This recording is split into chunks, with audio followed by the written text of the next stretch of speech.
Southport Board of Aldermen Special Town Hall Meeting, August 3rd, 2022, is now called to order. We welcome all those in attendance and those watching remotely.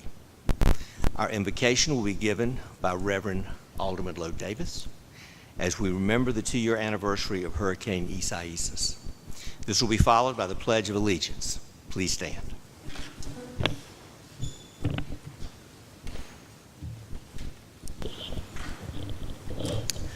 Let us pray. Most loving, merciful Creator God, we ask that you keep us mindful of the privilege that we have of living here in Southport. Keep us also mindful of our duty to protect and preserve your wonderful creation, for which we give you thanks. Amen.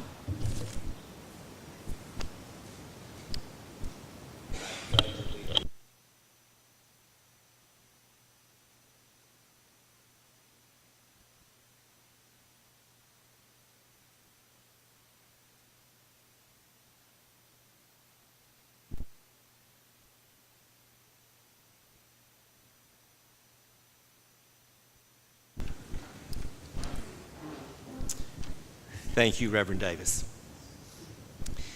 This town hall is for our citizens to make comments and to ask questions concerning Project Indigo. I promised that there would be a town hall after the Planning Board made their recommendation and before the project was placed on the agenda for the Board of Aldermen meeting. This is your time to make comments, ask questions, and it is a time of dialogue between the Board of Aldermen and the citizens. I ask that we remain respectful of each other at all times. I look forward to good discussions and pertinent comments from citizens, board, and city staff. I will begin with a short summation of where we are in this process. Indigo Plantation Phase 2 was first presented to the Board of Aldermen, information only, July 9th, 2020. It was formally presented to the City of Southport December 2021. The Planning Board recommendation, July 21st, 2022, to deny approval of the Indigo Plantation Phase 2 major site plan and rezoning applications as submitted. Multiple factors regarding the Planning Board's recommendation. Historic preservation. Request for 1,542 housing units would almost double the population of Southport and disrupt this historic character of the city. Public health and safety. Increased traffic. We heard a lot about traffic in our discussions. Environmental impact on the marsh and wildlife, loss of village atmosphere, impact on city services and infrastructure. Quality of life. As population increases, quality of life decreases. Too many people, too much traffic in a small city. Not adequate shopping, parking, roads, dining, services, infrastructure, hospital, the list goes on. Protection of quaintness of the city and the cultural heritage.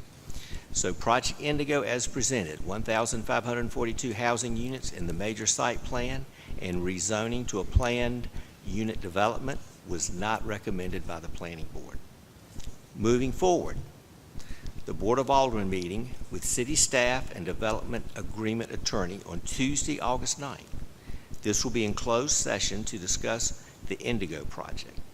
The attorney has been working with the city on Project Indigo since February 2022 and has assisted more than 350 counties and municipalities with respect to zoning and land use, infrastructure and development, environmental, and real estate issues. So he has great experience, and there are two reasons that the board can go into closed session. One is to discuss a personnel matter, and the other is to consult with the attorney. The main issue with Project Indigo is density, number of housing units. The development agreement will help to negotiate the best outcome for the city. August 11th, regular monthly Board of Aldermen meeting.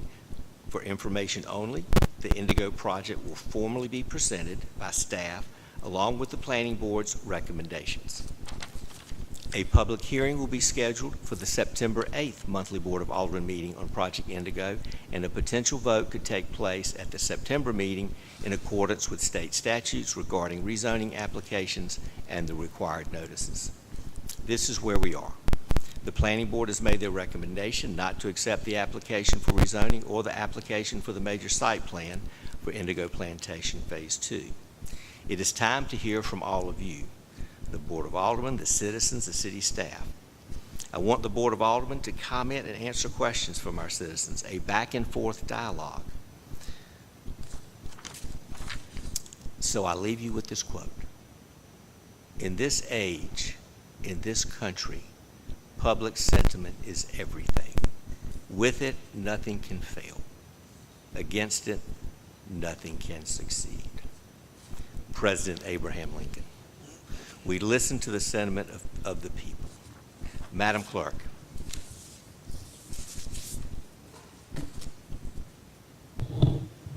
Jack Gordon.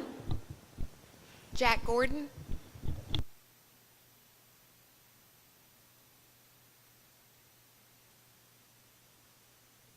What your topic is, just your name and address. Is this on?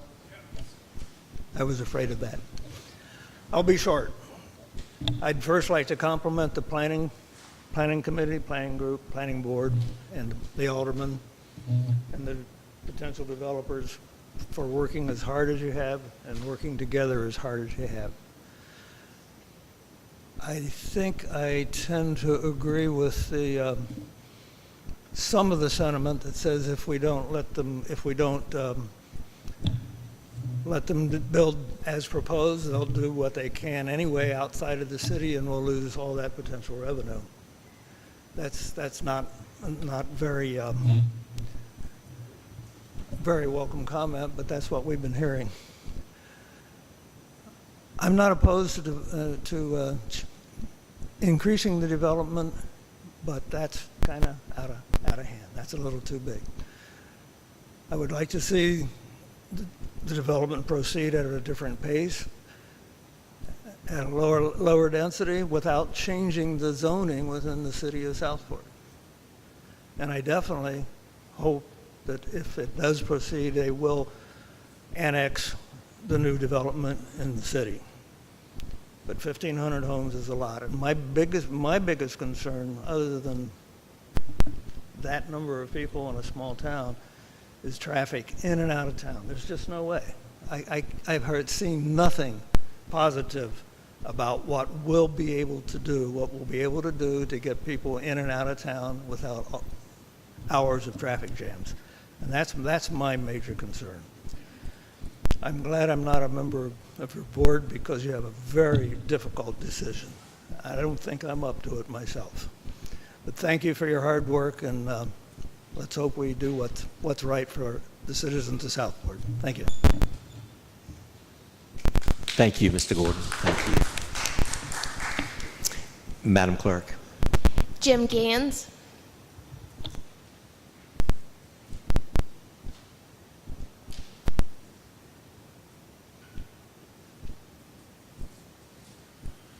Good evening, Mr. Mayor, Board of Aldermen, citizens of Southport.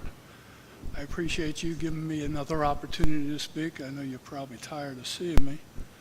I want to start out tonight a little differently, but first I do want to thank the Planning Board for the job that they did. They really did a thorough job. Their presentation at their meeting really laid out what are the problems with this development. And I want to start out tonight and just say, I'm not against development. I know that new development is going to happen anywhere. It's a fact of life. I've lived here 17 years and seen plenty of development. What I'm against is a development that is so far out of scale and proportion to the town of Southport that any economic benefit it may bring is far outweighed by the negative impact it will have on the quality of life, safety, health, and environment for all of the citizens of Southport. The Planning Board said as much. The density of residential dwellings and commercial space currently proposed by Project Indigo is dramatically out of scale and proportion to the size of Southport.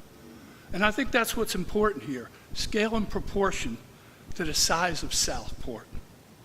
In its current state, the density and scale and proportions of Project Indigo is more suited for a city size of Wilmington and not a small town like Southport. For instance, at the old Bald Head Marina at Indigo Phase 1, the developer proposes 188 residential units, a restaurant, and commercial shops on 9.4 acres. That works out to 20 residential units per acre, whereas the current UDO allows just 6 units per acre for PUDs. The density proposed is outrageous and out of scale with the proportion to the approximately 120 residential units currently in Indigo Phase 1. Let alone the fact that it will substantially increase more traffic on Indigo Drive and 9th Street past an elementary school that already has a significant traffic issues, as everyone who lives in that area knows. In addition, a restaurant and commercial shops in a residential neighbor is completely out of character with restaurants and commercial shops are located in Southport. If the developer is willing to compromise with the City of Southport, as they say they are, they need to reduce the number of residential units significantly to a scale and proportion in line with the size of Southport, starting at the old Bald Head Island Marina in Indigo Phase 1. Specifically, the number of residential units at the marina should be somewhere in line with the current UDO of 6 units per acre and conform with the type of residential units currently in Indigo Phase 1. That would be a good start. I can't emphasize enough any development that eventually is approved, and I'm realistic enough to know that something eventually will be approved, that it be in line with the human scale and proportion of Southport. In conclusion, I would just like to ask the Board of Aldermen to follow the lead of the Planning Board and turn down Project Indigo in its present state. And I think that's what needs to be clear. It's in its present state. I also would like to see the Planning Board and possibly the Board of Aldermen be more proactive with East West partners and try to come up with some kind of agreement as to what would be a reasonable number of residential units in this project. I do have a question for Mr. Purry, but it doesn't look like he's here tonight, and it actually is a quote that he had in the Stateport pilot, so I'll just hold off on that since he's not really here to answer that. Thank you. Thank you. Thank you. Mr. Mayor? Yes. Is this the time to respond? Please, we want responses from the board on, this is different from our usual Board of Aldermen meeting. It's a give and take. Ask Mr. Gandy a question. He wants to ask you something. Anyone would like to make a comment on what he said, please. That's why we're here. This is a town hall. Okay, in response to your suggestion, sir, about that we be proactive, I'd like for the city manager to address that because we actually have employed an attorney who is a specialist in development agreements to work with us on this. Could you be a little more specific? Yes, ma'am. We have scheduled a meeting for next Tuesday afternoon with a development agreement attorney to do just that thing. We have been allowing this process to follow the path it must, and that will be the next step, is to sit down and start talking about some hard numbers, but I'm not at liberty to discuss those tonight. I think what he was saying in terms of being proactive is our UDO and have the planning board, and thank you for being here, Madam Chairman, tonight with the planning board, Ms. Hodgson, to look at our UDO and see what we need to do in order to guide the many projects that will be coming our way in the next 10 years. And I'm not trying to put words in your mouth, but I think that's what you were meaning as well. Yes, we do have a development agreement attorney, as I mentioned earlier, and he's been in this process since February, and we'll have that meeting on August 9th. So that is part of our process. So we are doing our due diligence for the citizens of the Southport and for our city. Any other comments from the board or any other questions? Yeah, I'm going to, just so you all know, I'm just not sitting here not listening to anybody. I'm waiting for everybody to get done, and then I'm going to wrap up my part of the discussion at one time to address everybody's concerns, how I see them. Remember, I'm only one alderman here, as I see them, so please just wait for the end. Yes. Thank you, Alderman Alt. Anyone else? Okay. Madam Clerk. Sally Culbertson.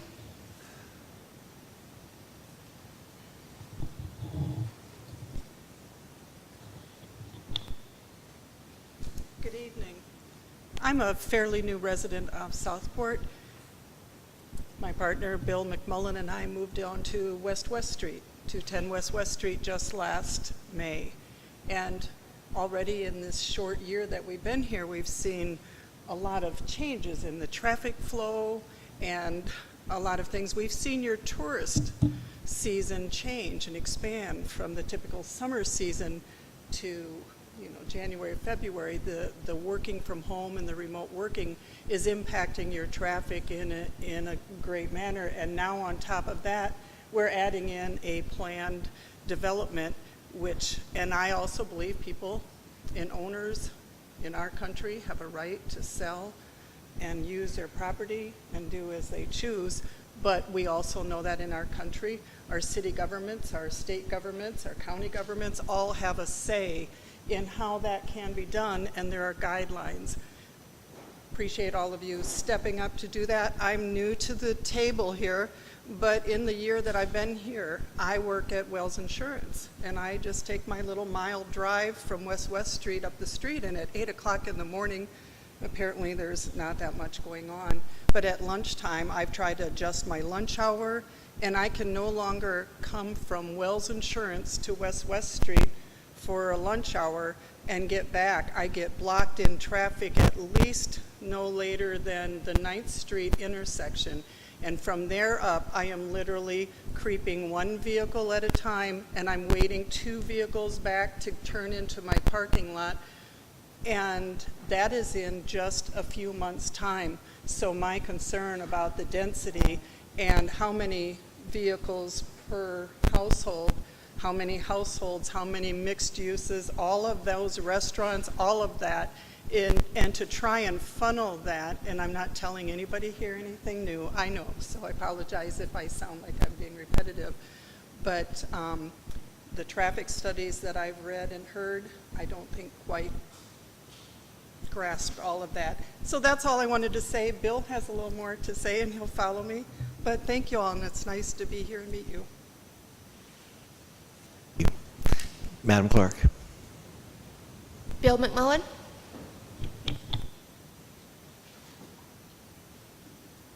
Yes, good evening. My name is Bill McMullen. I do live at 210 West Street. I've been a resident of southeastern North Carolina for now 30 years.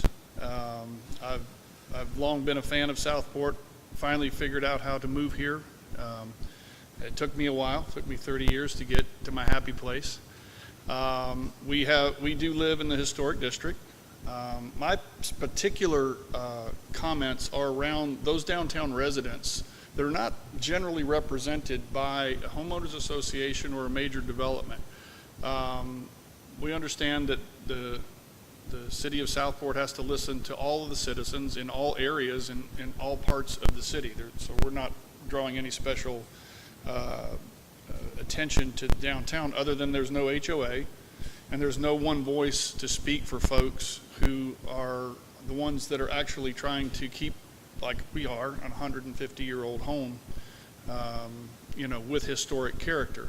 We appreciate that there's not a overly burdensome or restrictive historical ordinance, and that Southport has let Southport be Southport. And that means that there'll be a few flaws. We appreciate that Southport has not tried to engineer a community up to everyone's front porch. And we think that that's important. But that also means the stresses that the current population growth in both New Hanover County, Brunswick County, Leland, as you all are well aware, there are many developments going in, and none of the studies, whether it's traffic impact analysis, population demographics, the baseline for those consultant studies, I come from a consulting background. I've worked in infrastructure for the last 40 years, both public and private. I've worked for community colleges in and around City of Charlotte, City of Raleigh.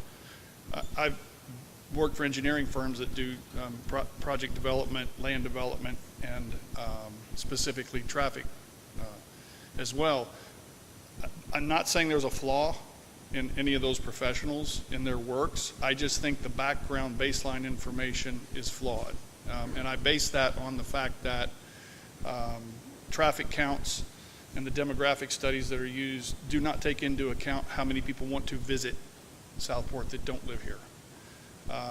And that's fine, but we already have parking issues, and the city with 99-foot right-of-ways, the obvious answer is we don't want to turn away tourists, so we're going to let them park on public property. Well, that public property goes up to everyone's front porch in the historic district, and that's fine. 4th of July, music in the park, we all love that. But every day, I don't think the actual fiscal studies back up enough infrastructure that will be needed. You know, the sewer lines, the laterals from the main sewer mains need to be replaced. They're aging. As we know, the city manager knows that all too well. We know what it costs to pave. And if we had to rebid House Street again, you'd probably see a 40% increase if we bid it today and executed it. I just don't think those inflationary factors are in all of those infrastructure costs. And that means ultimately that taxes will have to be levied, and the number one place where taxes will be levied will be in property tax. Impact fees, usage fees, restaurant excise taxes, all are methods and have been explored. Certainly we don't want to see parking meters up and down Nash Street and House Street. So in order to gain the revenue that the city will need in order to stay on top of that, we think that this project has an opportunity to bring in the revenue that the city will need, and I just think the timing of it will lead to problems. In reality, Indigo Phase 2 will not be built out for 15 years. If you're a contractor, you have to supply 4 to 5 trucks per house to build a house. So at 1,500 units, that's actually for the next 15 years. You know, for every unit that's built, you won't have one unit. That's the end state. You'll have 4, 5 contractor trucks hauling materials in, boards, nails, concrete. We don't have street sweepers here. We don't have those types of things to accommodate that type of infrastructure. So I do applaud the planning board. I was very impressed with the PowerPoint and the attention to detail. I think we've asked a lot of the good questions. I think there's still a lot of work to do. We have to manage this growth in Southport. I'm more than willing to additionally volunteer. I'm not just here to throw rocks. You got to roll up your sleeves. It's going to take a lot of work to do this. So I'll just leave with that comment. Continue to ask more questions. Don't stop on the board. We're not done yet. There'll be a resolution to this. That'll be a compromise, and we won't be happy, and the development team won't be happy. We'll be equally unhappy, and that is where the compromise will be. But we have to do it so that we can afford the infrastructure. I do agree that there's no way, Robert Rourke. I mean, everyone knows it. I mean, if you can count cars if you want to. You can conduct your own traffic study. When 211 is widened and empties into House Street, you don't really need to be that imaginative to see what's going to happen there. There's a lot of this place will continue to draw folks from regional. I work in Washington, D.C. They know about Southport. 10 years ago, they never heard of it. So they're coming here to buy homes. That's great, but we have to figure out this revenue model for Southport, and it's going to mean some things we haven't tried before to raise the revenue, and it doesn't. And what we're hoping is that this does not land all in millage rates and property taxes. That will be the easy route.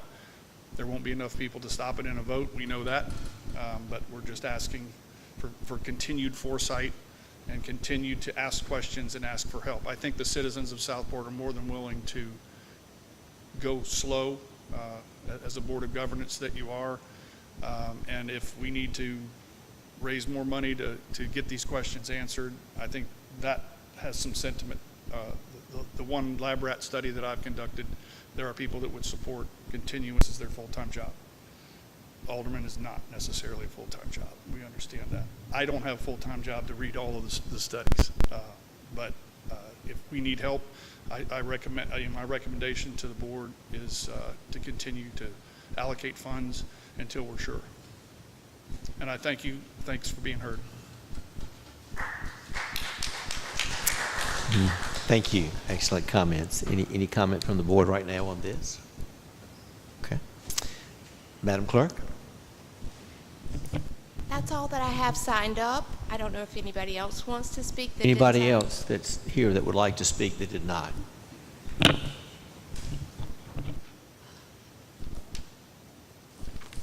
Hi, I'm Shirley Sullivan. I live at 5002 Seaward Court. I just have a few comments. I always have a few comments. The world we currently live in is facing many crises and injustices. We pray for peace, we search for the truth, and we look for respect and kindness constantly. Population growth is everywhere, especially in Brunswick County. It is inevitable that this land in Southport and Brunswick County will be developed. George Mitchell had a vision when he formed Bald Head Island in 1983. He was an amazing businessman, real estate developer, and philanthropist. I can't say that. Philanthropist, whatever. Okay. The heirs of George Mitchell family are pulling out of North Carolina and selling their holdings. We know that, including 300 plus acres of land within and adjacent to Southport. The developers and builders would like to put over 1,500 homes onto a half a square mile. Again, it's the density issue. I can't ever imagine that this was in Mr. Mitchell's plan or vision. He was also an environmentalist, conservationist, that's it, okay. How can we keep our growth controlled and support this growth effectively? How can we meet in the middle? I admire and respect the Planning Board for their time, hard work, and unanimous decision to not recommend the Indigo Phase 2 project as submitted. I do understand it is a legislative process, and it is now up to the Board of Aldermen to vote on this project as submitted. I am glad there are opportunities like this to share my comments. There may be another meeting where public comment is encouraged. There is also plenty of time for the builder and the developer to persuade our elected officials to vote in their favor on their planned unit development and rezoning requests for Indigo Phase 2, as submitted and previously written. Their comments in the news sources indicate this. I respect the process, and I believe in our Board of Aldermen, and I hope that our elected officials will also respect and support the Planning Board's recommendation. Thank you. Thank you. Anyone else here that would like to speak? Yes, please, Mr. Spencer.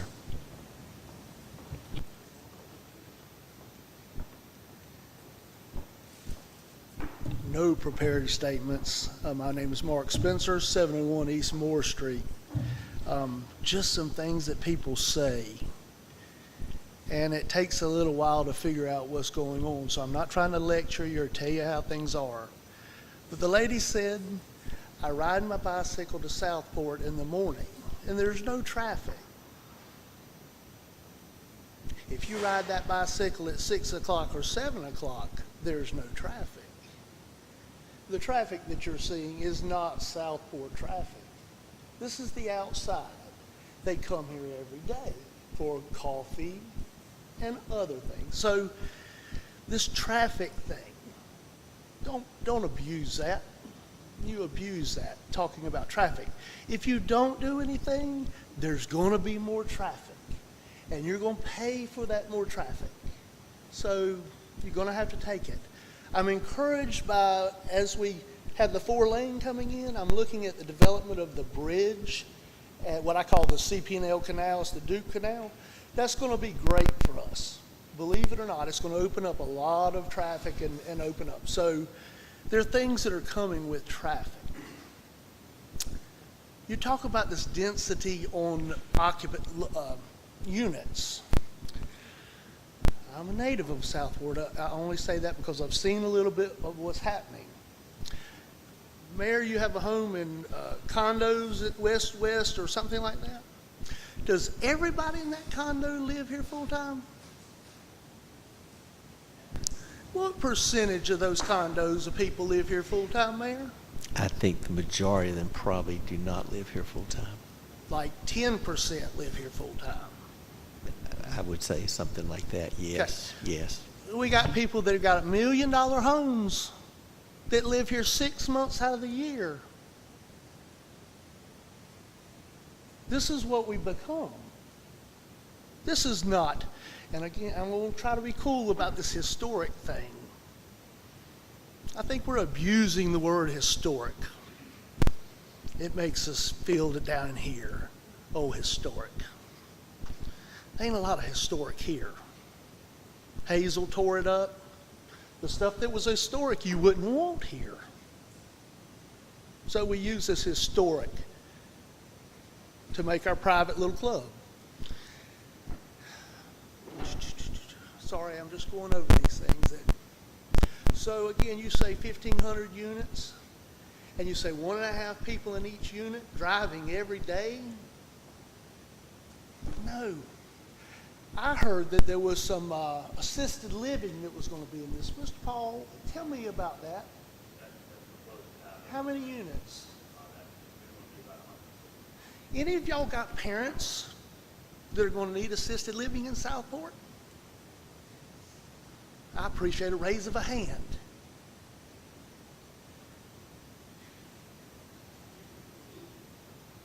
I have a parent. My mother lives on Cape Fear Drive. Yes, sir. If you, okay, or a spouse.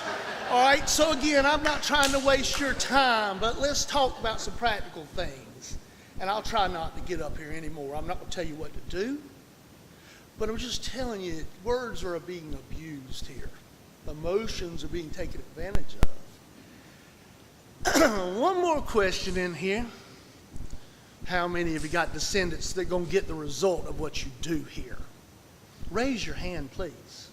Descendants, children that live here that might grow up here and raise a family here. Can you raise your hand? Robert, you can raise your hand, brother, but I'm going to tell you the statistics are against your daughters living in Southport. I love you. I'm telling you this in truth. When they get older and they go to school and they go get an education, they ain't coming back here, cuz. This ain't the future. Y'all are not creating a future for anything. Who are we preserving this for? The next generation of tourists? Welcome to Southport.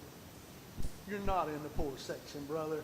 It's going to be all right down there. I used to rent down there. It's nice. I live over here, away from that. You're going to be okay. Welcome to Southport. I hope you retire and enjoy it. Okay? We're going to be all right, though. You don't have to change us. It's going to be all right. Welcome to Southport. I apologize for that. I know you mean well. There's a lot of moving to Southport and wanting to get involved. There's a lot of volunteers here. Good people. We need to be volunteering in the cemeteries. We're going to be working on the culture of kids and families getting raised here. Since 1970, when I was born, things have changed. Most of everybody's gone because they can't handle it. They can't afford to work here and hold here. Okay, it's changed. But it's not all bad. As you'll see it. We've got some good things that have happened. So don't stifle growth too hard because I got a 14-year-old. Anybody else say that? Talk to me. How long will you be here? Do you have a burial plot here? No, because there are no more. Not being taken care of. I love you, Miss Pat. Thank you. God bless you. Please make a rational decision, not a popular one. they'll be gone, and I'll be here stuck with it. Thank you, Mr. Spencer. Thank you for your comments. Anyone else that is here that would like to speak? Please.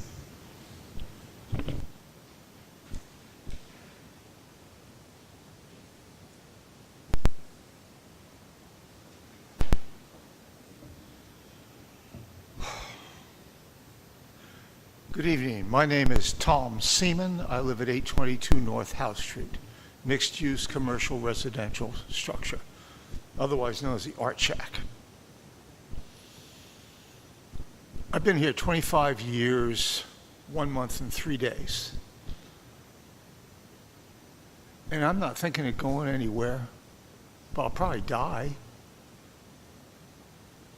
I've seen the changes that have been going on. We all have. There's no surprises here.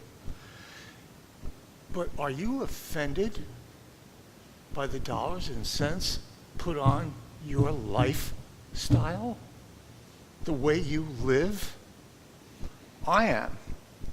I see arrogance beyond, or get their way. And it pisses me off. I read everything I can about this project, and it certainly has its aspects that are positive, but they don't override the negative, and they never will. Oh, do it our way, or you're going to be paying a lot more taxes supporting the roads that have to be put in because we're here. I hate that. What a horrible way to go about doing business with people who you like, and respect. Because they don't. I have never seen such arrogance in my life. The planning board did their job, and they did it the right way for all the right reasons. Very proud of them.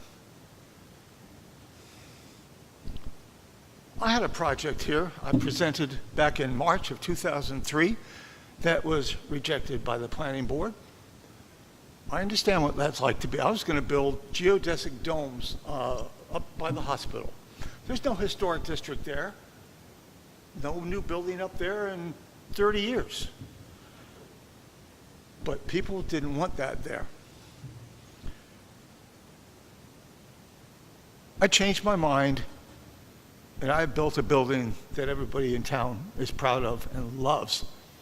And if you haven't been in it, come visit.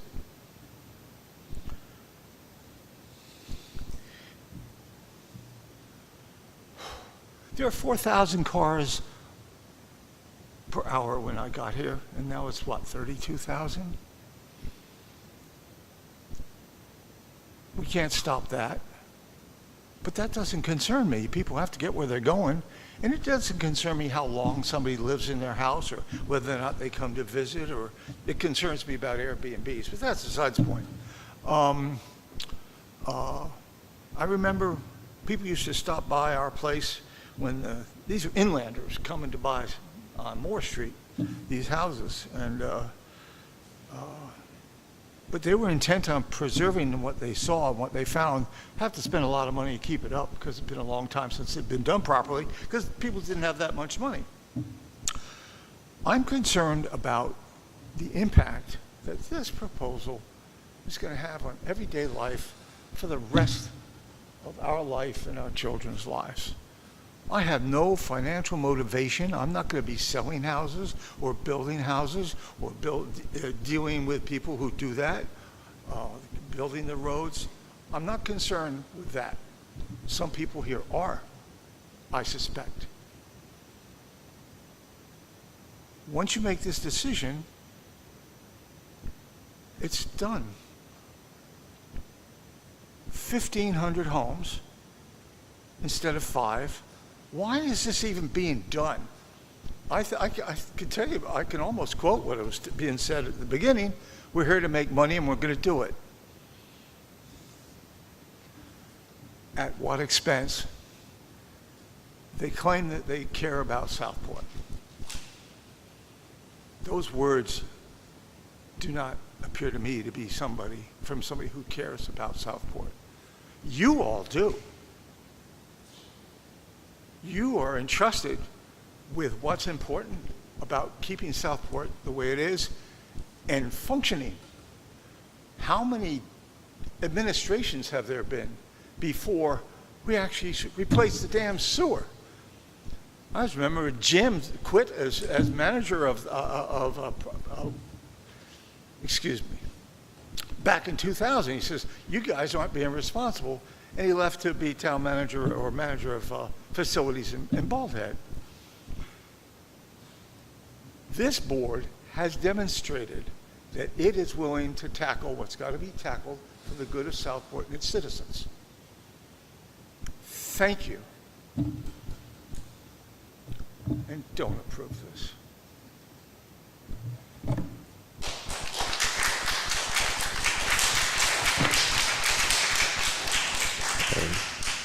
Thank you. Yes, and everyone visit Art Shack. It's a great place. So thank you. I enjoy it. It's always good to see you, sir. Anyone else is here that would like to speak? Please. Mr. Chad Paul.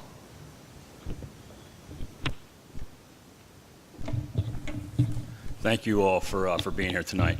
Mr. Seaman, thank you for your comments. They mean a lot. And I think it helps provide the character overview here. If I expressed arrogance towards you, sir, or to anybody in this room, I apologize, because that's not the case. I would suggest that this process, whether it's in Southport, Belleville, Leland, or anywhere in the country, the process is set up to be a legal adversarial process. The UDO is set up to incorporate legal adversarial processes out of the gate.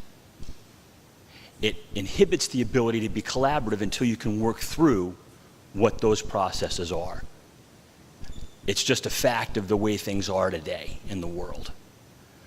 What I really appreciated was that the planning board set up those four committees and decided to work through those adversarial processes in that manner. That, I thought, was a unique way to go about it. It was a healthy exercise. We did listen.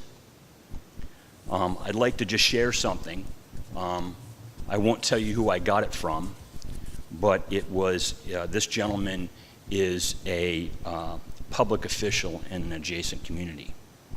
I received this email today at 3:08 p.m. Dear Chad, sometime I would like to regale with you some stories about me and your dad and all the times the Southport Planning Commission and Council meetings we attended over the 3-year period getting Indigo annexed into the city and all that went in with the infrastructure installations. Normally you would wait 99 years to tell all, but I guess 37 years is enough. God, we had fun in the 80s, a million laughs, several hundred tears, and lots of sweat. I wouldn't trade those times for all the whiskey in Ireland. In terms of, I believe in the stewardship for Southport. My dad did original Indigo 1.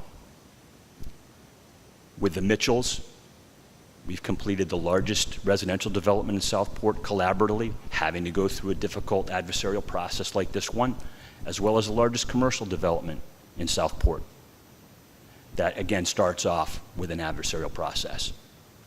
I think the good news is we're at a place now with the development attorney to actually work on the development agreement.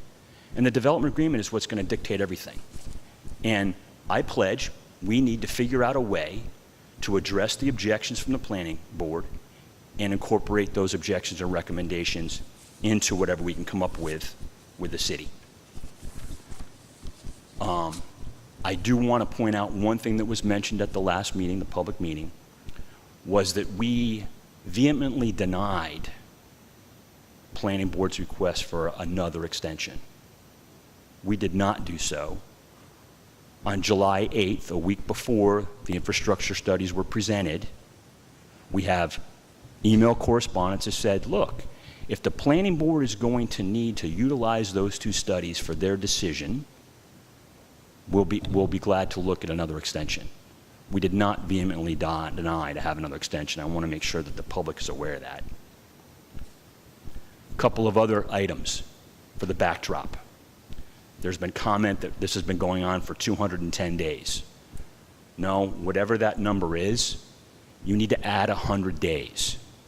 We were prepared to provide the application under the original UDO. We were asked politely, would we wait and be basically the first project through the new UDO? We volunteered for that. I volunteered for that. Why? Because that would be the right thing to do. So we kind of brought this upon ourselves.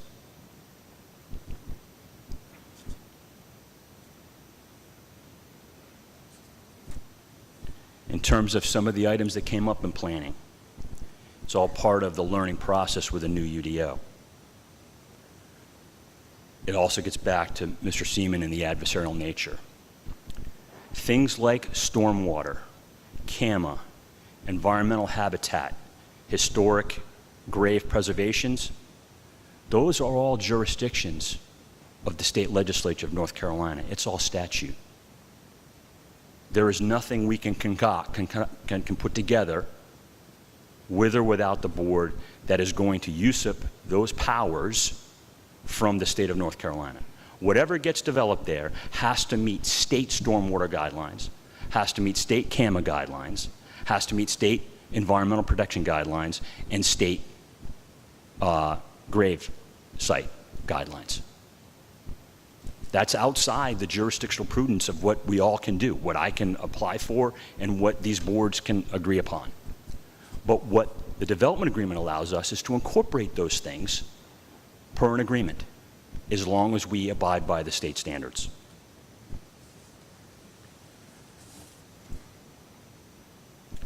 Imprecise and insufficient application or information in the application. I made a comment at the last public meeting and I stand by it. If the application were not complete, city staff would have not presented it and allowed to go to planning. And there's a lot of development going on in southeastern North Carolina, a lot of development going on in Brunswick County, New Hanover County, and southern Pender County. And I stand by my remarks. There is not another development agreement in this county or a development application in this county, in New Hanover County, or southern Pender County that is as complete, that has far more additional information than anything else that's standing out there than this application. It's not possible to produce as-built homes site plans. It's just not possible to do that. And that's outside the jurisdictional statutes. To ask for that, we can't give you what we don't have.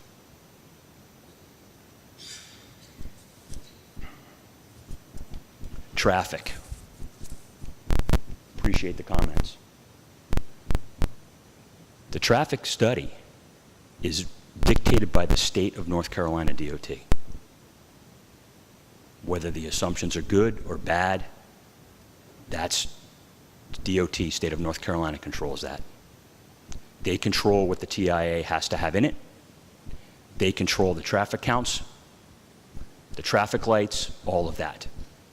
The good news about where we are with the development agreement, we can take what we all know or feel and incorporate that into a development agreement. Whereas if it's just standalone, the TIA meets the code, the UDO ordinance. Been here a long time. I think I mentioned in the last meeting, I dug the original footers in 1986 or 87 for Indigo, for the entrance. Been here a while. My dad is on every single, his name is on every single original deed in Indigo. You mentioned you've been here 25 years, so you remember what it's like this coming weekend 25 years ago with the traffic on Indigo Drive and all the cars parked out at the school on the road that overflowed Bald Head in those parking lots. And I know that there's some misunderstanding about what the PUD is in the original Indigo, which would cover the marina and the 4 parking lots. I would just suggest that we Mr. Mitchell pre-purchased 58,000 gallons of water and sewer in 2 installments years ago, based on that being a PUD. If he would have thought that he would have turned into a pumpkin, he would have never pre-purchased that. That price was in 2 checks, one for $135,000 shortly after the development of Deep Point, because we actually had excess water and sewer. The water and sewer issues have been a huge issue for Southport maybe since it was founded in 1792, I don't know. But we had excess. So we agreed with Southport that we would take the excess out of that 65-acre development and apply it into the pool of the city and apply it over to Indigo on the PUD parking lots. And we wrote a check, had an alderman meeting, got it approved, everybody was happy. Then about 7 years later, I got a phone call. Would we consider buying the second half of that allocation? I think it was a summertime meeting. I said, sure, I'll listen. We came, we went to an alderman meeting, we went into executive session, we wrote another check. If we're going to turn into a pumpkin, we never would have written $270,000 worth of checks. If you were at the last presentation, you know what's in the water and sewer fund. Can't pay us back. But my position is, it's not worth fighting over that. That's in the city. It's not worth even having the conversation, because the idea is to incorporate what's in the city with what's in the county to get a reasonable number that's going to work for the city and work for the unit revenue to get annexed in, to go ahead and help pay for all this stuff. There's some revenue unit number per sale that's going to basically just come to a calculation that's going to say, yes, at that number of units, you can afford all the extras to be annexed in. And then there's some number that says it's better not to annex in and have those additional costs and just go R20 in the county. It's not being arrogant, Mr. Seaman. That's the adversarial nature of where we're at. I think we're in a good place. I think that I have stood up here and made comments in public. We are going to follow it through and work collaboratively with this group, period. And if we're focused on the facts that have been dealt us, i.e. 15% of the property in the city, 85% of the property in the county, and work with the things that Southport needs and how we get there, what better collaboration could we have? That's where we are. I'm committed to that, Mr. Mayor. I'm committed to that to all the aldermen. This is not a heavy-handed process. We look forward to the next steps and working with everybody to get there. I got it. Thank you. I have a question. Can I go first? Sure. Or I'll yield to the lady. Mine's quick. Happened to ladies first. Yeah. Thank you. Our elderly first, right? Like me. Mr. Carroll, she reports to a higher authority, so you might be best to sit tight. Thank you. Okay. My question is this. A number of times I've heard you say that you were asked to delay submitting your application until after the UDO update. Who did you ask, and who in authority gave you a yes, it's okay, and we'll do that? No, it was the other way around. There was so much that you guys were all right after we announced in July. This group with the planning was working heavily on the UDO with staff, the new UDO, and it was suggested to us that would we in fact, by staff and by others, would we wait and wait until after the new UDO was confirmed and signed off and signed, sealed, and delivered before we tried to throw this project on the backs of the old UDO in the process of you all trying to create a new UDO. Okay, I've been on the board since December 2019. I do not recall you asking us. No, we did not ask you. Staff, I do not staff recall suggested. us asking you. I At would what suggest. point, and do you have a record of that? I don't have we might have an email record of it in terms of conversation between all of us, but that would have come from staff. If you also remember too, Mr. Strickland, who had been the planning since I was a kid here, was also announced his retirement. There was a lot going on in the planning within city staff. And so basically I would suggest that it came from city staff, and I did ask, and we did have a conversation, and we said it was okay. We were fine with that. Well, I was on the board when we did the UDO We update, didn't ask and in this here, didn't Ms. even Davis. come up. Did not ask you here. It came out of staff, given Mr.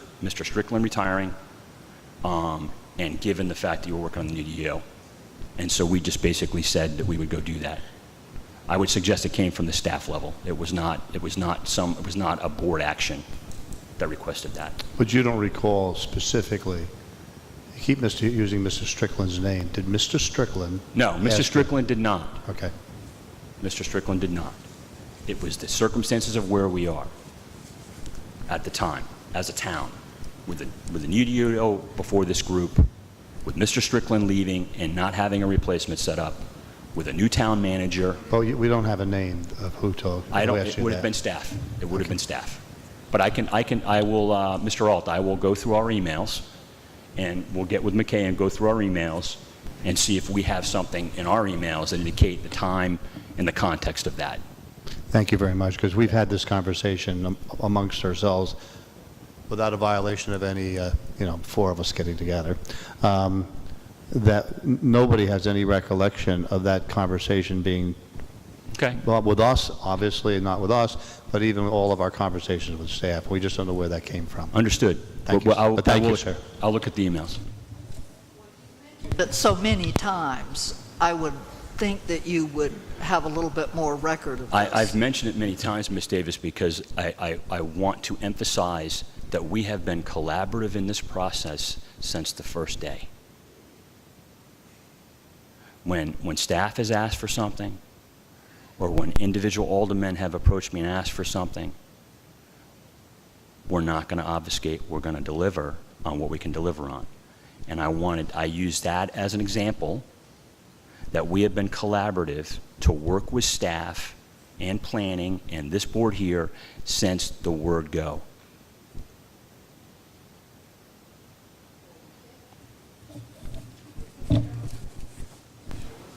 Yeah, I'm done.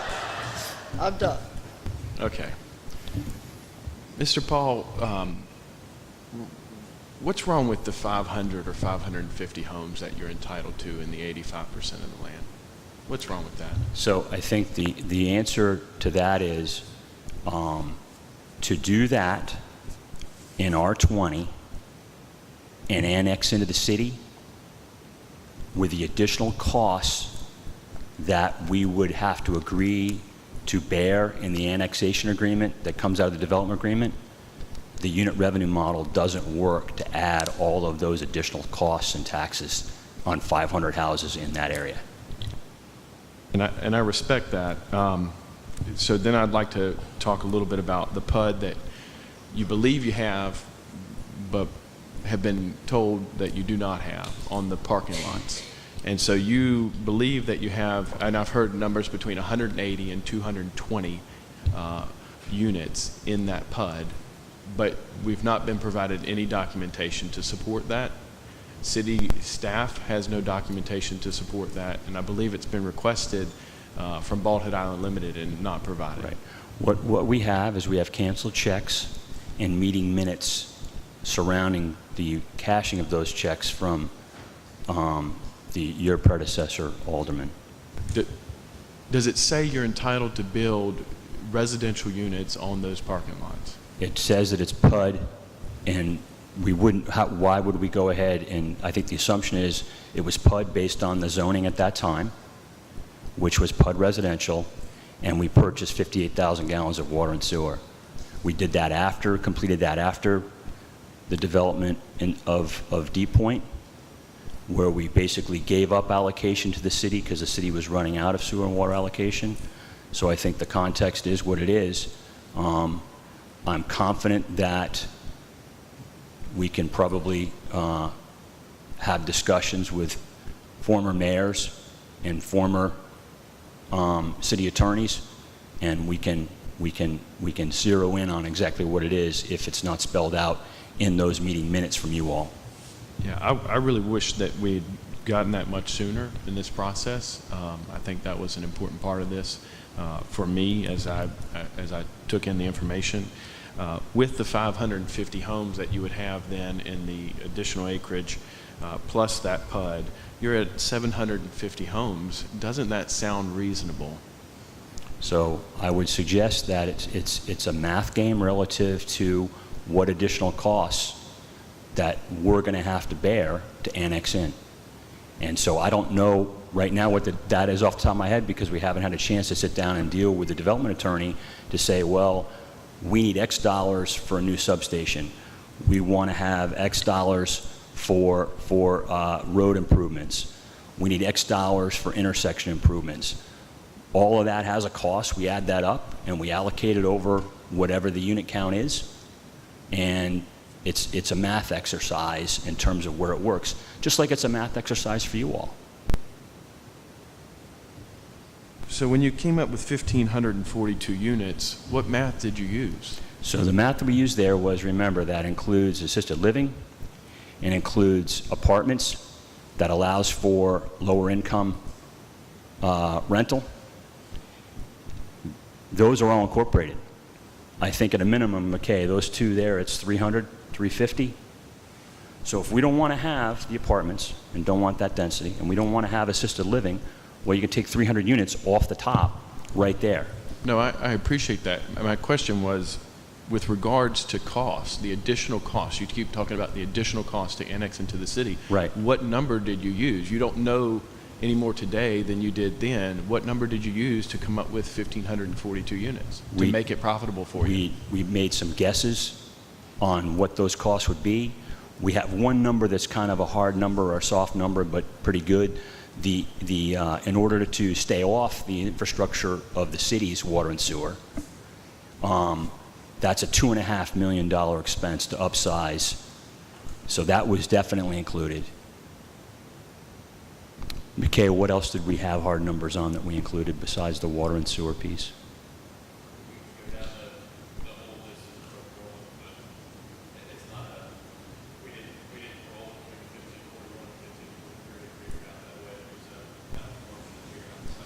A big part of it was we looked at what the Heiss and Cherico plan proposed that this group walked through, or this predecessor group walked through.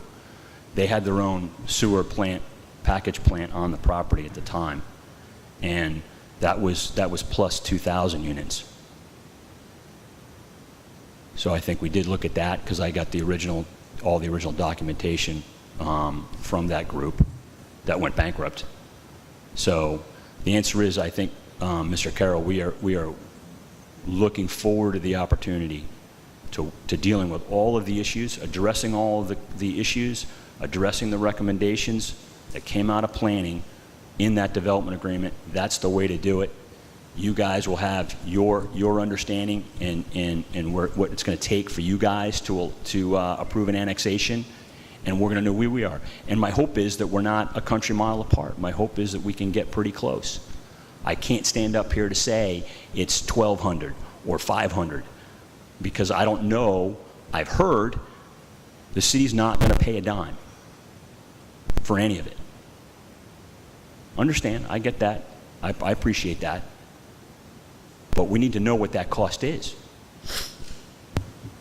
So I think my last question is, would you consider withdrawing your application and resubmitting after we've talked with our development attorney? I think that process, would I consider it? We would consider it I think the issue boils down to is we need to have solid interaction around the development agreement, because it doesn't make sense to just pull it to come back and go through this adversarial process that Mr. Seaman put together to be right back here. So I think if we have an informed discussion with you all about what we need to do with the development attorney, and we need more time to hammer some things out or get some additional information, all about extending. But I think if we're going to withdraw, I think it's a withdrawal, and we file under the existing thing where we file one for the 15% in the city and the other in the county, or do some kind of joint filing. I look at it and say, if we can't come together and have a healthy collaborative discussion, withdrawing and resubmitting without knowing what you all need and what we need, and having a healthy discussion with staff and Mr. Hargrove, I'm not sure what that gets us, except right back up here and I don't know, and more adversarial arrogance. Yeah. We still control the ETJ. You would still have to come to us for water and sewer at that point, correct? Because water and sewer has only been given to the county for the approval of 1,542 homes. I would suggest that even with the pre-purchase 58,000 gallons, the city can't handle 500 homes. It can't handle 350 homes of water and sewer effluent. I'm not sure that the lift stations that support Indigo Plantation, adding 58,000 gallons to them won't blow up at 9th and Howe. So I'm not sure. So I would suggest that we collaboratively, and because we had time, we solved what, in my opinion, is the biggest infrastructure issue for this group, which is, what are we going to do about water and sewer? We solved it. We went to the county. If the county piece stays in the county, I can't speak for the county, but I would suggest that same dollars, they're not going to really, I think they'll take the water and sewer if we stay in the county on the 85%. But we'd have to agree to that. Am I mistaken? Do we have to?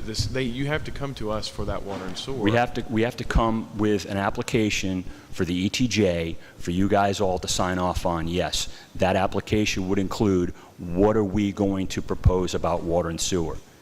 And unless something dramatic happens, I would suggest that the responsible thing is, if the county still wants it, we'll give it to them.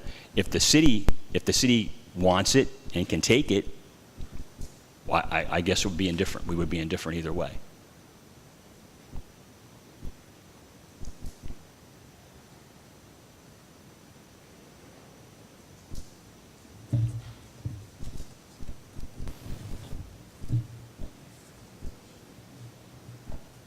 Okay, we have questions from the audience. What? No, of course not. No. You would like to speak also, sir?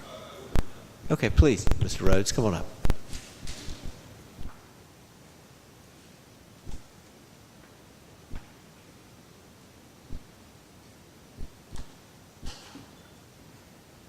David Rhodes, 404 Burrington. I had actually written something and then decided not to speak because I didn't think I had anything really to add to the pie here. But after listening to this gentleman, and he's probably a nice guy in real life, and we've spoken several times and had very nice conversations, but I think the truest statement that was made, and actually I respected, is it Fred Perry, the developer?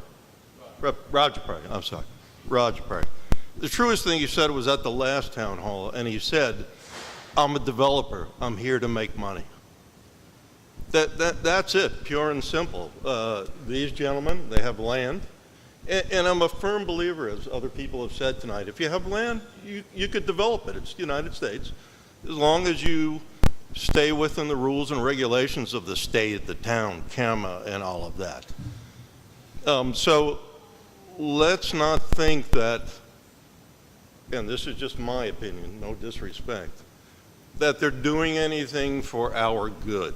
The only good that may be derived from this is tax dollars. And I think those tax dollars, depending upon if and how many homes are built here, we're going to pay for that in quality of life. That's, to me, it's going to be paid for in quality of life. So a couple of things. You said this is just a math exercise. No, it's fine. I understand it. Trust me, I own the business. I get it. You know, you're in business, you try and make it fair, but the bottom line is, we have families, they're hungry, you have to feed them, you pay the mortgage. I get it, no disrespect. Well, I get it. To us, to me, and probably to other people, this isn't a math exercise. We live here. You might have had family over on Bald Head, but they don't live here. It's much like I had family moved to this state before the Revolutionary War, but they didn't live in Southport. They didn't even probably know, it probably didn't even exist then.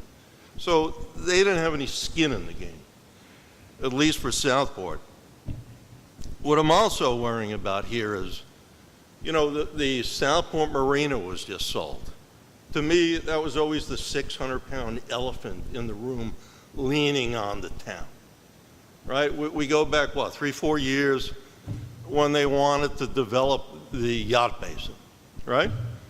They came, presentation, 40-foot yachts all over the place, ringing around the yacht basin, and luckily, at the 11th hour, the town, part of me, finally nutted up and said, no, this isn't going to happen. So what happened? A couple of years later, they come back, they lean on a different board, and we lose the water treatment plant, which I've heard from so many people say, there was never any contamination there. That was baloney.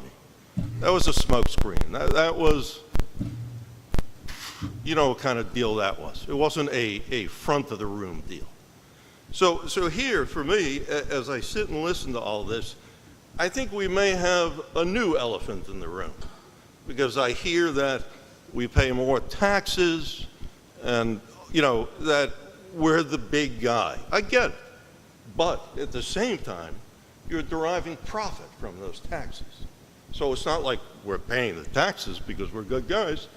It's part of your profit margin.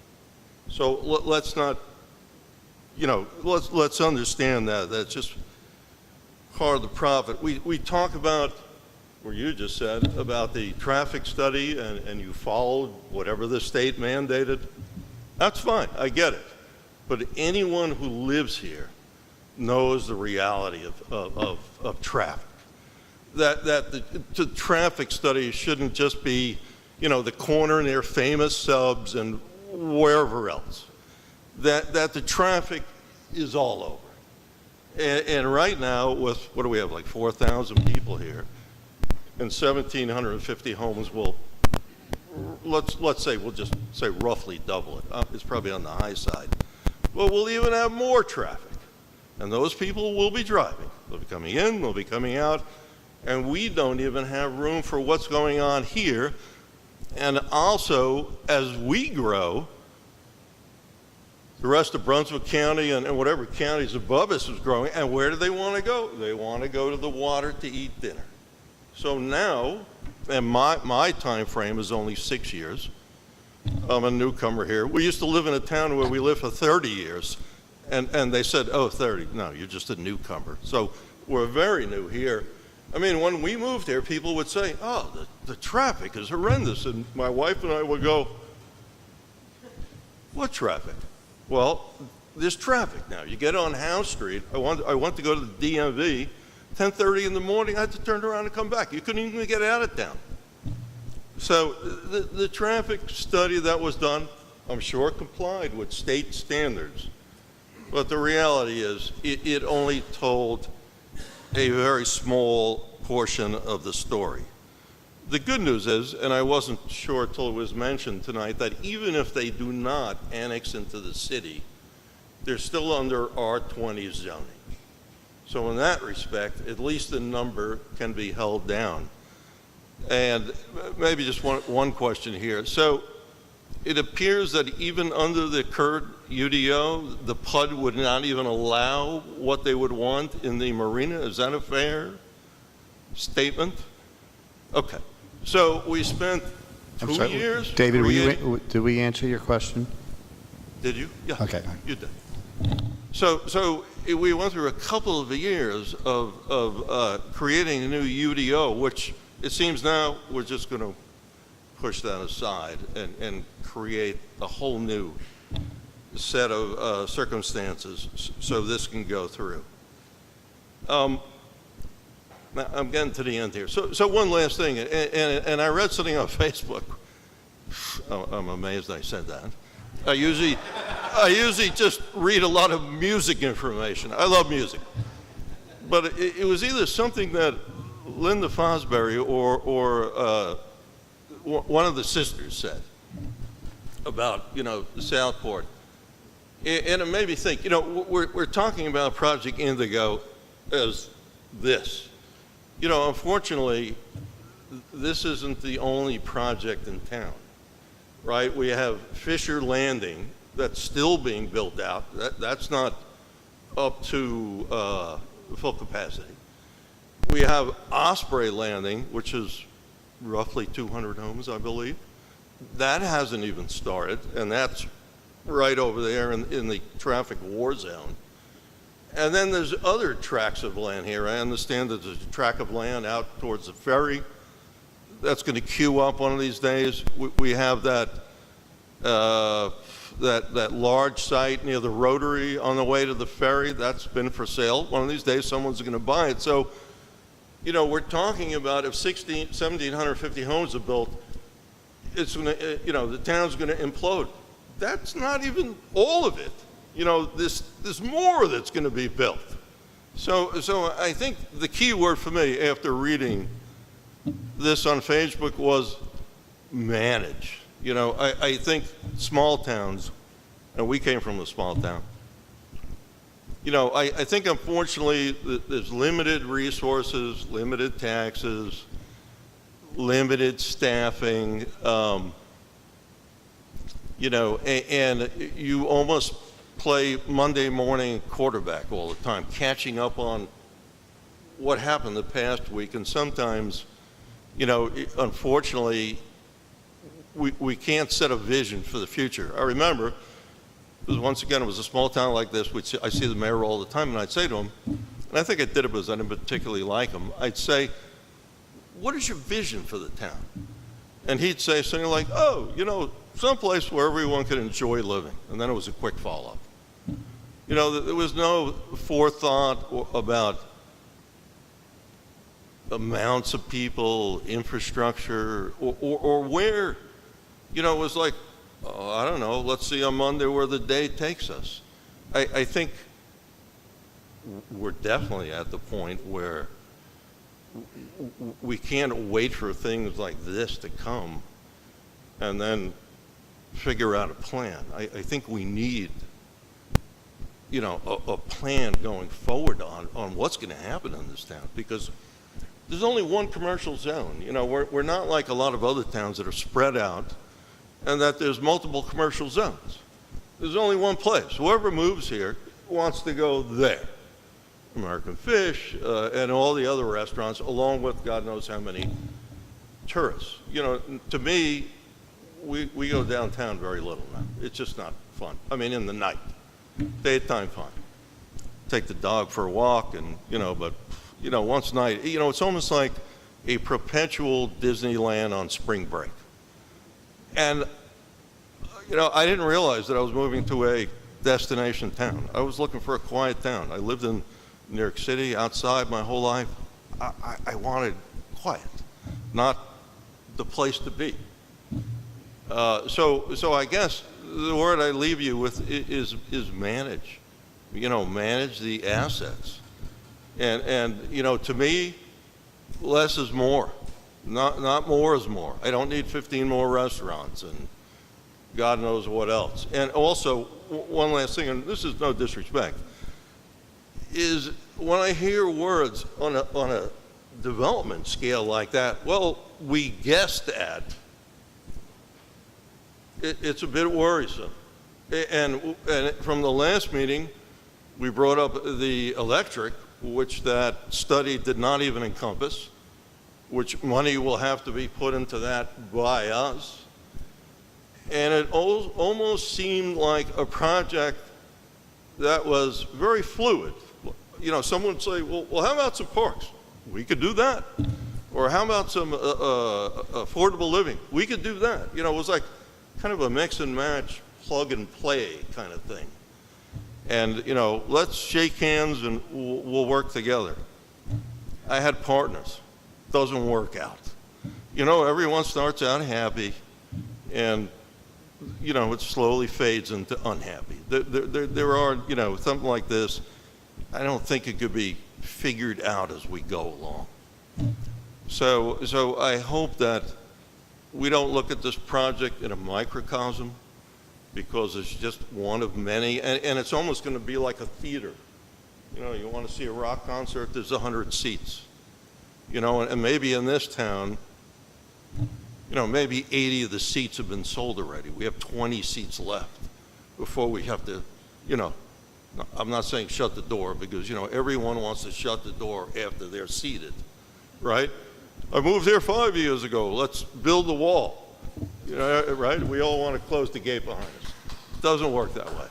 But let's manage the remaining seats we have in the theater, because it's all about quality of life. That's why we came here, right? That and the salubrious breezes. Thank you.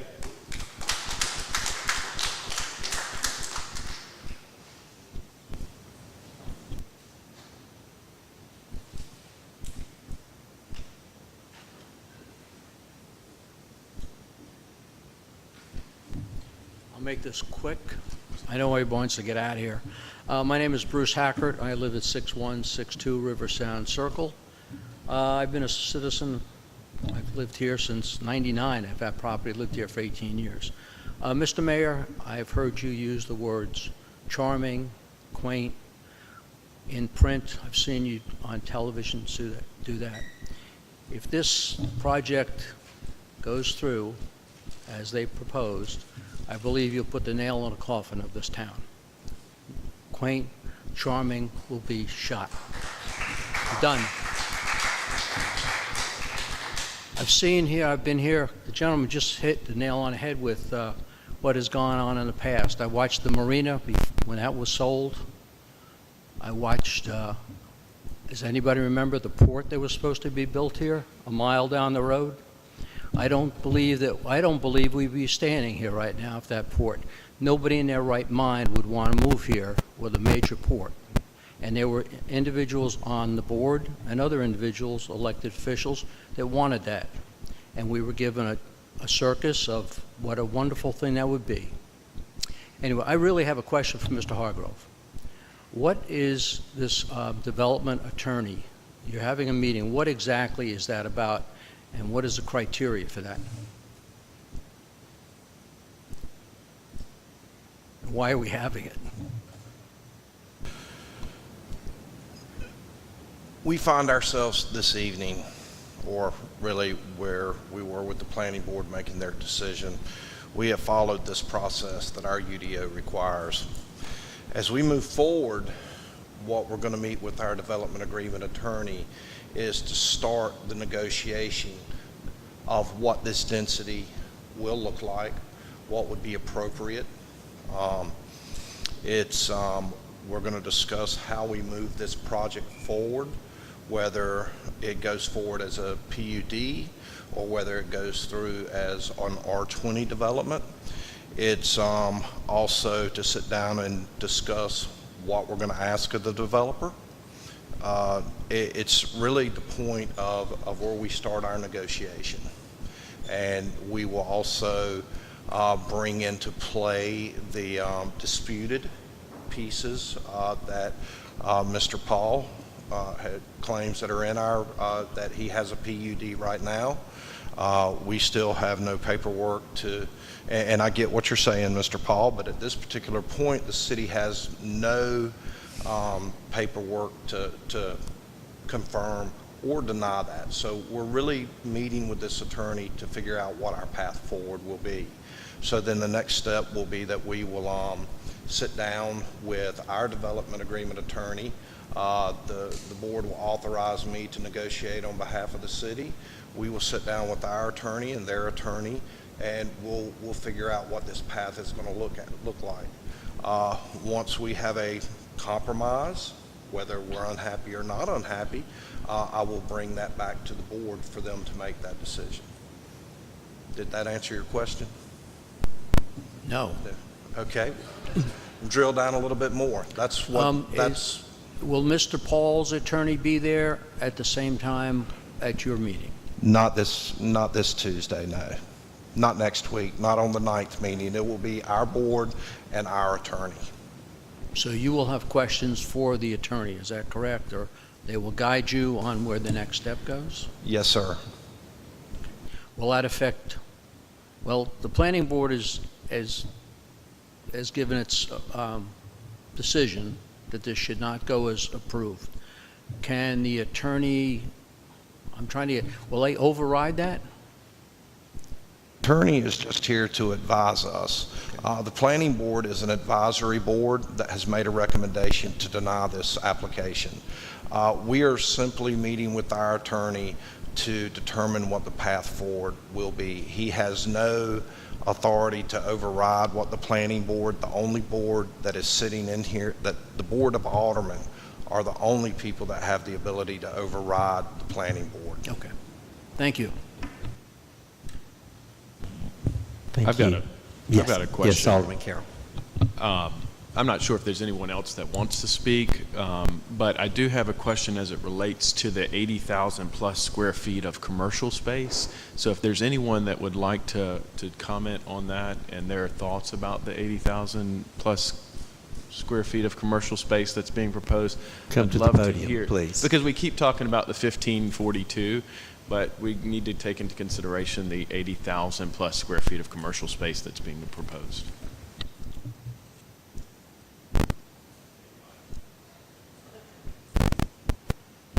Anybody on the commercial space?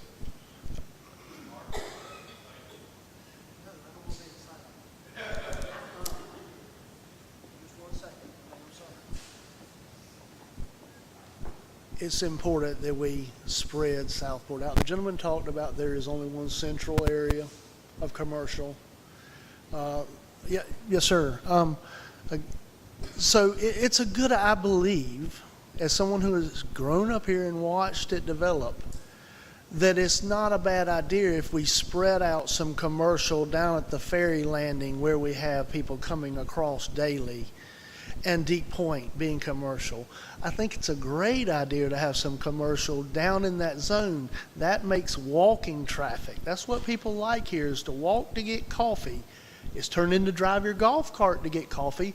But and again, I'm not promoting any particular plan, but they will be building more pathways and things, probably sidewalks in this neighborhood, right?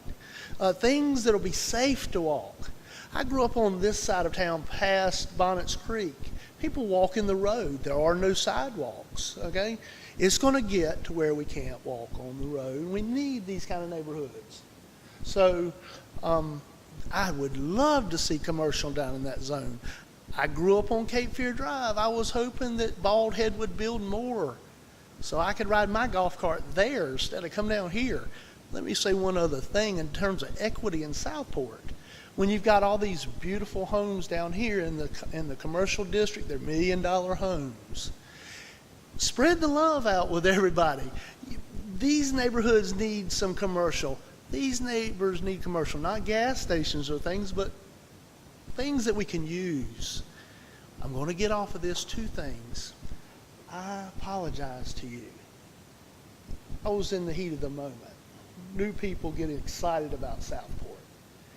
They want to be a part of it, okay? And we'll welcome you, okay? I really do. And I messed up, said something wrong to you in my speech. One more thing, please.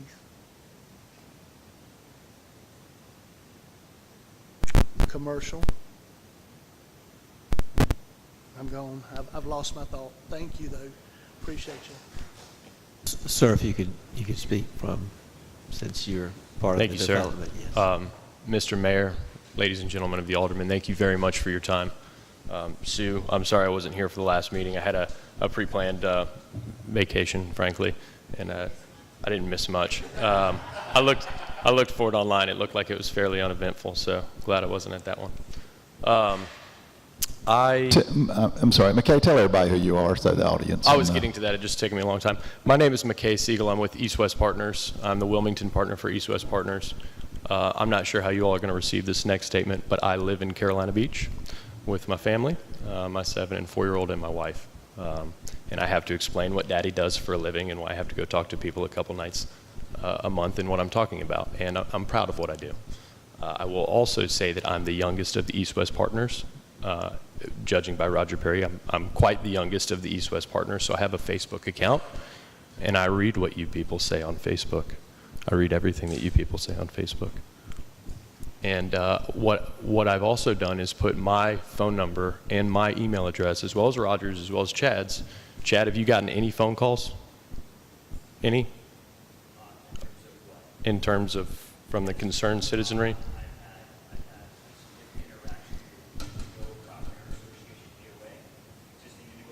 Sure. As well as a handful of residents, primarily Indigo POA, and a few others. Mr. I can point out, Mr. Stenman spoke at the last meeting. He talked about lighting, he talked about traffic circles, all those things will be incorporated in. I've had several others that call, like the email I shared today, which is, hey, keep moving forward, keep your head up. Yeah. Chad and I and Roger are willing to talk about this 24/7, 365. Somebody pointed out that this is what we do for a living, and that's true. And we're very passionate about what we do for a living. Before I get too long-winded, I want to give you my phone number in case you want to call me. It's 910-386-8683. We can talk about this all day, every day. Mr. Gandy and I, for instance, had about an hour-long conversation in which we both walked away disagreeing, but having figured out a couple of things. And somebody just said, you know, we're going to figure it out as we go along. Yeah, that's exactly what we're going to do. As we have these conversations, as we realize what's going on with you guys and what's important to everybody, that's what we're going to do. The first thing, so I'm going to talk in 3 broad strokes: infrastructure, traffic, and density. That's kind of the overarching themes, I think, of what I've heard tonight. Infrastructure is very, very important for you all to understand. We do not want to tax at all the infrastructure that exists in the city of Southport. Our sewer and water will go directly to the county entirely at our expense. However, we will continue to pay the same tax rate that you guys already pay for the sewer and water that you are using inside of the city. So we will add brand new sewer and water at our expense, which hopefully will allow in the future Southport to give its sewer and water back to the county so that you guys don't have to pay an additional third-party tax. The county right now, as I understand it, does not want the infrastructure of Southport because it is not in great shape. So that's what we offered up front, to take our sewer and water at our expense to go to the county. We did not offer that for electricity because it was also our understanding that the city of Southport would like to be able to add a redundant electrical capacity because of its vulnerability of only having one station. We did not ask the county to use their electricity because we thought that we could pay, you know, some extra amount to help the city of Southport. We could certainly ask the county, I suppose, if we can use their electricity or take it back to them. We just didn't explore that. So infrastructure, we do not intend to tax Southport because of Indigo. We will have brand new roads. We will contribute at the same tax rate to help repair some of the infrastructure issues. I hope that we can understand that, at least at the beginning, Indigo will be a net positive from all of our new stuff that we can help to fund some of the issues that need to be taken care of at the moment. Number 2, traffic. This traffic impact analysis has been beat up left, right, and sideways. Oh my gosh, there's no other science that does a traffic impact analysis. This is what's been done, agreed on, and everything else. Forget the traffic impact analysis. I'm going to use the word sprawl, right? So there's 2 ways that you can solve the traffic issue if you just take that people are going to be here. The first and the best is alternative transportation. And unless we're going to do a gondola from here to St. James and here to Oak Island and here to Leland, probably not going to happen, then alternative transportation really looks like bicycles and golf carts. Bicycles and golf carts are not enabled right now because you'd be suicidal to ride one down Howe Street, right? So Project Indigo 2 will allow for people from St. Joseph to ride their golf carts and their bicycles down through the neighborhood. The second way, so the alternative transportation, I think we all agree would be number one. However, there's a reason we don't do it. Usually it's cost prohibitive to put a bullet train from wherever you want to go to wherever you want to go. The second way that you solve for traffic is by reducing the number of miles driven. And the way that you do that is to get people closer already to where they want to go. In other words, if I live 10 miles out of the city, I have to drive 10 miles in and 10 miles out. That's 20 total miles driven. If I live 1 mile from the city, I have to drive 1 mile in and 1 mile out. That's 2 total miles driven, right? Multiply that times 1,542 homes, and you have a huge reduction in total miles driven. And that's how city planners will look at the ability to get people closer to where they ultimately are going anyways, right? So that's how you reduce the tags on your roadways. And that's traffic in a nutshell. We can read and we can beat up the TIA, but if you just assume that that many people are going to come around here, as I think we've all talked about, and there's going to be 1,542 homes just outside of Southport or just next to it, and I think we've experienced the growth outside of Southport, then it's better to have people closer to where they're ultimately going to go. Just fundamental developer knowledge. The last thing, density. So, if you took a walk from basically here to Robert Rourke, when you started here, and there was more density, and there should be, there's shops and condos, maybe little hotels and stuff, and then by the time that you got to Robert Rourke, you're at 70, 80, 90-foot lots, times roughly the size of Southport, right? That's the scale that we're talking about. What I presented to you guys on a poster board doesn't really explain the scale, right? When you talk about a mile, what spreads out over a mile and how that density kind of tracks down. One of the numbers that I heard was 20 units per acre, kind of, in a certain section of the neighborhood, and that actually was from Mr. Gandy. Overall, the PUD has 4.1 units per acre, and that's the purpose of a PUD, is so that you can spread things out. We did this, we showed these different areas so that we could restrict ourselves and show the character of each area and what it was meant to be. And that's sort of my final point.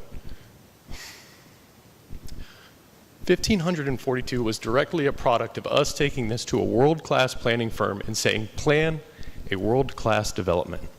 That's what happened. We said, how do we get the character of Southport? How do we go from Marina Village at the south end to people who want, you know, a gate at their driveway, right? And this is what came out. And I think that hopefully our site plan tells that story, although I understand from the Planning Commission that maybe we didn't tell it in the best way possible. But there is a scale, there is an appropriate scale that is a community that's roughly, again, as you guys mentioned, the same size as the city proper of Southport. Now, the other thing that keeps getting said is that we're going to double the population of Southport, which is true, of Southport. What I think a lot of people maybe are missing is that most of who you would consider in Southport are actually in the ETJ. Robert Rourke, basically, and back, most of those communities are in the ETJ. So you would probably think of them, and they certainly think of themselves as citizens of Southport. However, they are not considered in the census of Southport because they're in the ETJ, they're technically in the county, if that makes sense. So while we are going to double the size of Southport by homes, it is not as though we're going to pick up what you would think of as Southport and then boom, drop it again right here. So Southport itself is actually relatively small. But that's kind of more or less what I wanted to say, those 3 items. If you guys ever want to talk about anything, please call us. You can stop me after the thing and I'll talk to you forever.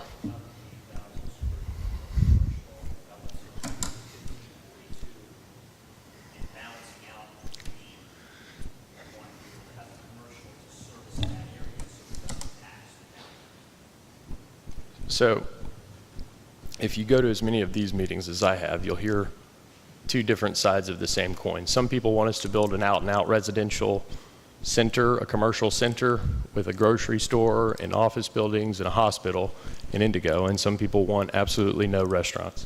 What we're proposing there is 80,000 square feet of commercial, which breaks out, as we think, as roughly 20,000 square feet of retail and 60,000 square feet of what we have imagined as medical office. The reason that we have imagined it as medical office is that we understand that Dozier is going to need some places, hopefully, to grow into that look responsible in a nice community over the next couple of years. That was the whole premise for that 60,000 square feet of medical office. We don't think there's a demand for 60,000 square feet of office space in Indigo, you know what I mean? But hopefully Dozier, if they want it, will have a place to move. And if they don't want it, maybe it never gets built. I don't know. The 20,000 square feet of retail, again, is roughly 2 restaurants and maybe like a little corner store type of shop. It's not a huge amount of of retail as we're imagining it. That mostly looks like probably 1 restaurant down by the marina, probably not a super hip and happening restaurant as a function of it's just not very easy to get to, and restaurants need to be reasonably easy to get to, but it should be more of an amenity for the people who live there. And then, you know, again, with the 60,000 square feet of office, there probably will be 1 more lunch style of restaurant that's sustained by that. Let's talk about Meadowmont, if you don't mind. Sure. I had the pleasure of going with several board members to Meadowmont. What is the acreage of Meadowmont, that development, when it was developed? It's about the same. I think it's 375. Okay. Thereabouts. Number of residential units? I couldn't give you all the stats offhand. I could certainly get them to you in an email, though. It's roughly the same as far as dwelling units per acre. Okay. It's almost a mirror image of Meadowmont as far as statistically. Every tree on the street was new growth. And the only place where I saw trees that actually existed that were old growth were in between the backs of yards. You know, Chad Pauls told us that they're not going to cut the trees. They're not going to cut the trees on these lots, but they are going to when they build houses on them. So how do you explain that? You know, how do you explain this idea that we're going to have this lush, beautiful neighborhood because Southport cares about their trees? And then I went to Meadowmont and I rode around, and I'm not impressed, but I'm sure people are. It's nice things. Some of the townhouses were nice. How do you explain that? How do you explain that every tree that's on the street is brand new? It was put in at the time of development, and the only trees that were old growth existed between backyards. So this is a good point, and I have it in my notes to remind everybody, or to tell everybody, Roger sends his regards. He had a procedure this morning, so he wasn't able to make it down to Southport for this meeting. I don't know, to be honest with you. I don't know how you can identify a 20-year-old tree driving through the neighborhood. I guess what I'm saying is I'm just not sure what you're talking about. You know what I mean? Because we're not going to... Every single one of the trees on the street are new. They're new growth. They were planted at the time that the roads and the houses and everything else were put in. There's nothing that's been saved, except for the streets or the trees that exist between backyards. And if I'm mistaken, I hope that one of my fellow board members would say that I am, but I'm pretty certain that that's how I recall it. So I think and I'm certain that other people would agree those were new growth trees that were put in at the time of development. What happened up there, from our observation, is the same observation that we have of this development. You have planned buildings for each lot. The building sizes for each one of those lots requires every tree, if you're going to model that, every tree on the lot to be taken down. I don't care what it is, because the building fits the 4 corners of the tiny little lots. So you cut every tree down. Now, there was lots of discussion about taking the roads, and Indigo 1, they did that. There are live oaks right in the middle of the street, and they went around that. So maybe on the street you can go around the trees. But clearly, every single tree in the residential area was cut down. The building was put on it. There's maybe a 3-foot distance between the buildings, if that, because some of the buildings are just big multi-unit units. And you can tell a new tree because the trunk is small, okay? If this was going to be in the vision of George, and it was going to be Indigo 1, there would not be these people sitting in the audience. Because this whole thing about high density so we can have more open space, which is our woods, for the animals.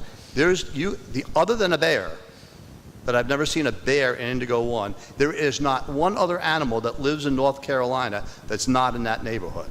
So it's not about the animals, it's about the density, it's about the fact that George had a vision, your father implemented that vision, and that is their houses were uniquely placed on lots, and the lots had lots of trees around them. If I go down Atlantic Street, you might have one tree in somebody's front yard. If you go in Indigo, everybody's got tons of trees. So it is about density. It is about the 200 units that you want to put in the parking lots, plus the 10,000 extra square feet of retail that you want to go down there, plus the entranceway from the development into Indigo Plantation Road. A stinking little road that when you come up next to each other, you have to keep an eye on the other car so you don't whack into it. And you want to double the population of that development alone and then bring all traffic down there for a restaurant, and no one's supposed to be concerned about that. Because you're doing the God's work for Southport. That just simply is not true. If George Mitchell was standing here today, this development would not be the same. Simply would not be the same. Because you can see from Bald Head that he didn't want that vision. You can see from Indigo 1 that he didn't want that vision. And what you're proposing, and I can't draw a map to show you what the houses would look like on the lot because it's just physically impossible to do. No, I didn't say that. What I said was we cannot do as-built, which is what we requested. We did do lot diagrams. But you did not put the building to show a representation of the buildings that you have proposed overlaid on those lots. We did show the footprint of the building. You did not. Yes, we did. Then if I'm looking at the lot, then I'm looking exactly what I'm just said. If there's a building design on that lot, everything is cut down. No, the commercial areas were footprinted. Not every house on every lot was designed, no. But you have proposed what those would be on each one of those lots. We've taken the lot diagram and shown it with setbacks and everything, which I believe are all 100% per the UDO, as they have been. Couple of things, Mr. Earl. Let me just respond to a couple of your comments, and some comments before. The board's going to make a decision. It's going to do what's in the best interest of Southport. I get that. I get that.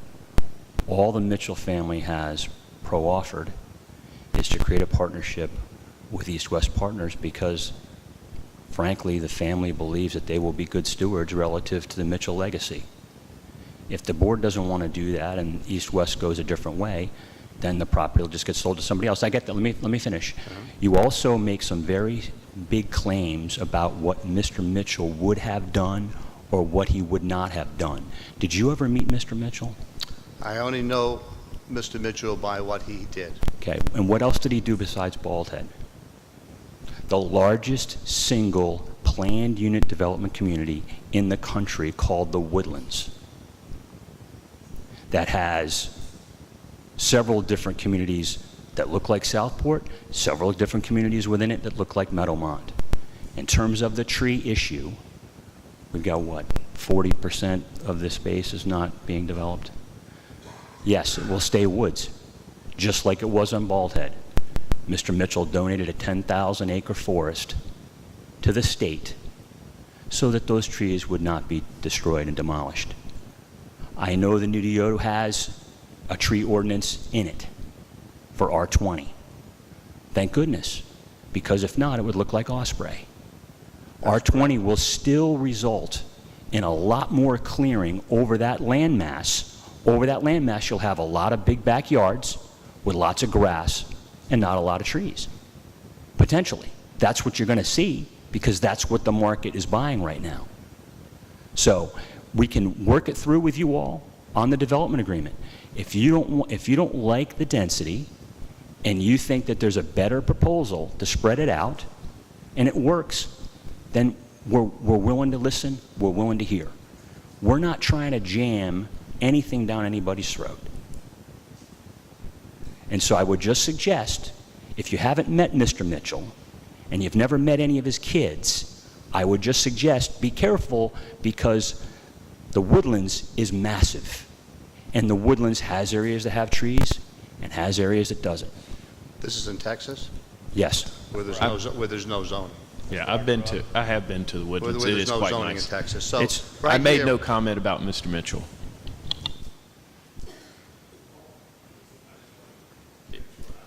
It's worth noting that by acreage too, most of the lots most of the acreage on the proposed Indigo are 50, 60, 70, 80, and 90-foot lots. I would go so far as to say a vast majority of the acreage on Indigo are 50, 60, 70, 80, and 90-foot lots. The thing about density is it gets up there quick because you're putting a lot of houses usually on top of each other. So it will look much like Meadowmont. It's the same size. It's a similar number of units. It'll look a lot like Meadowmont, just 20 years into the future, yeah.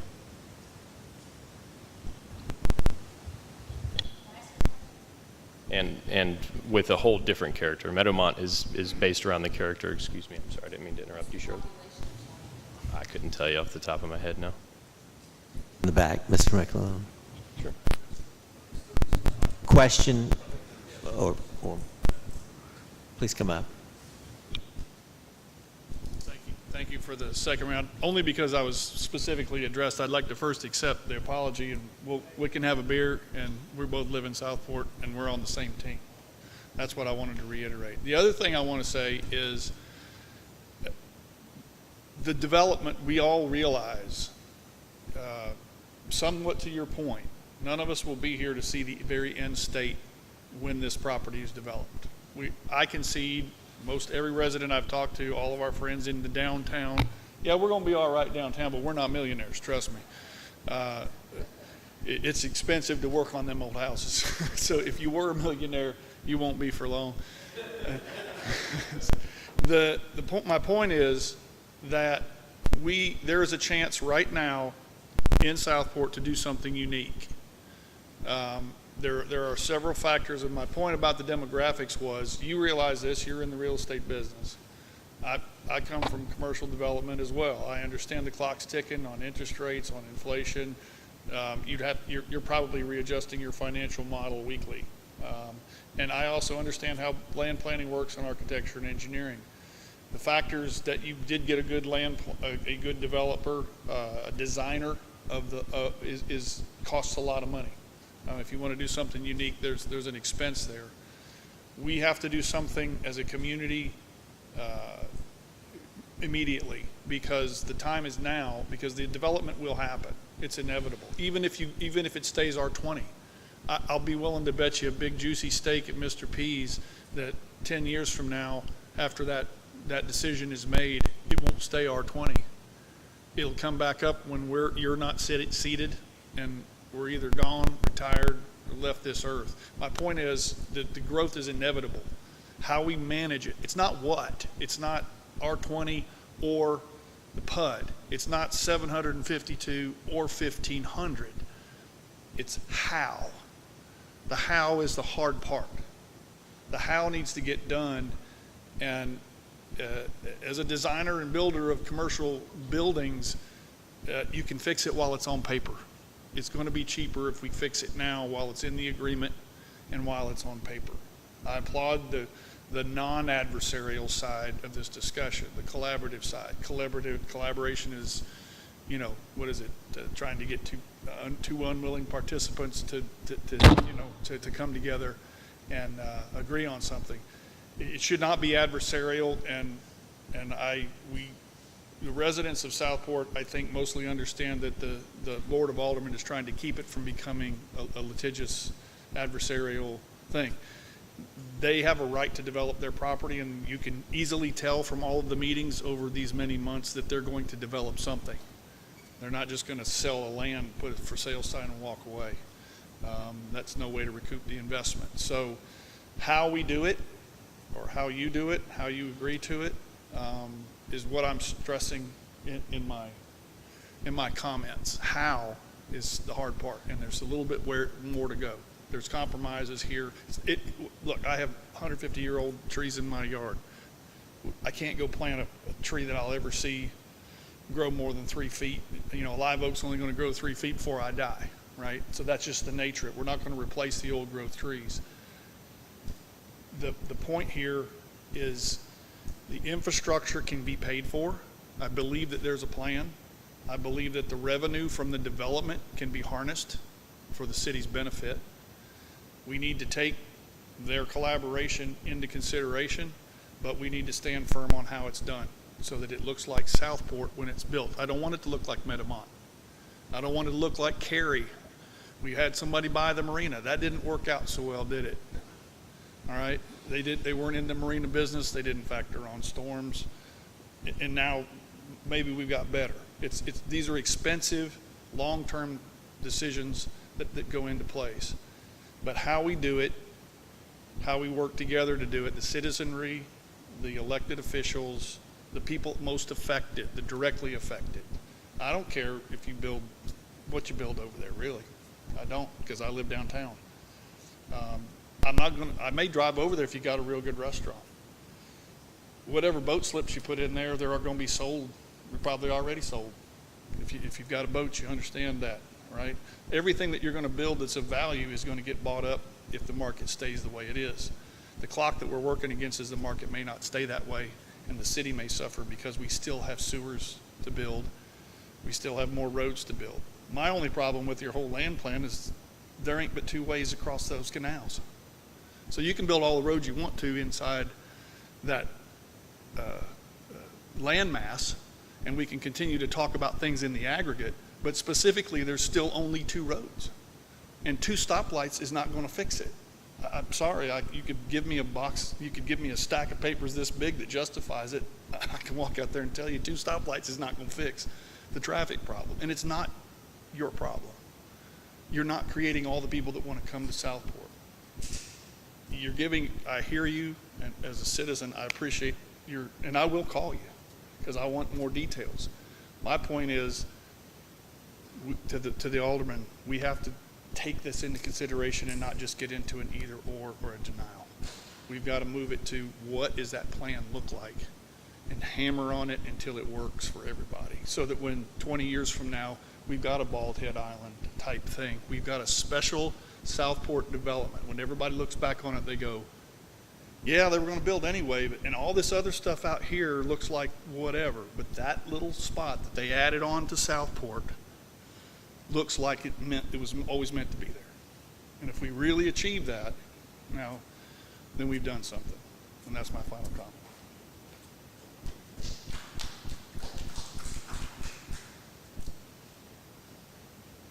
Yes, sir.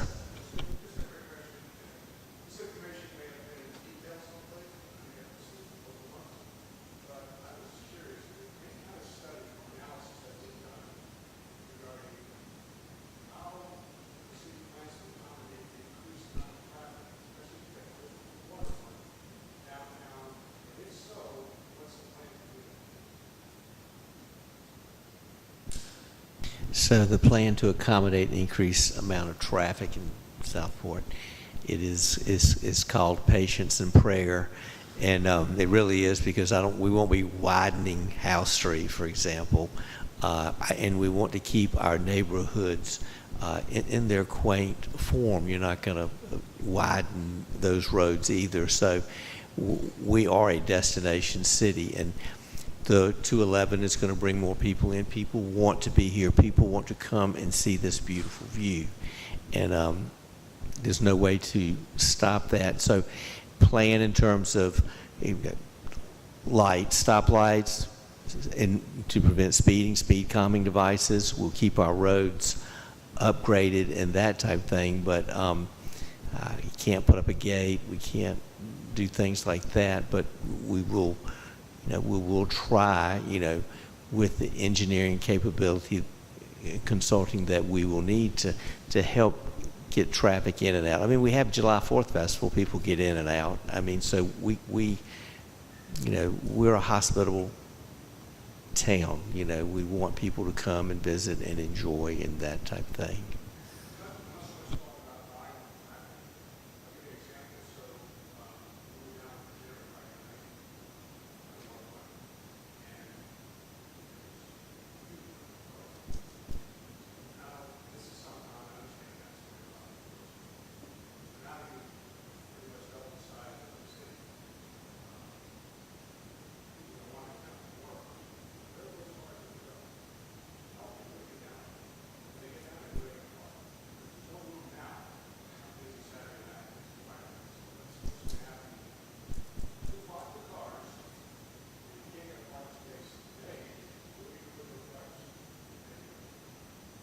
parking is going to be an issue, and that's we'll have to plan for that for the future. There's no question about it. You may not have a monorail, but can you have an electric trolley that can help bring people in and out of Southport? Can you have a parking deck at the hospital? The hospital needs a parking deck because they're going to be growing. So on the weekends, can people park there, grab the electric trolley, and come on down to Southport? That's what I envision. Again, I'm not a planner, but that's one of the things I would do. And you look at the health, the historic character, the quality of life. This type of mass transit will come to Southport. It will help because you cannot put one more golf cart in the yacht basin on a Saturday night sometimes. And I understand what you're saying, and that certainly will need to be addressed. Absolutely. Any other?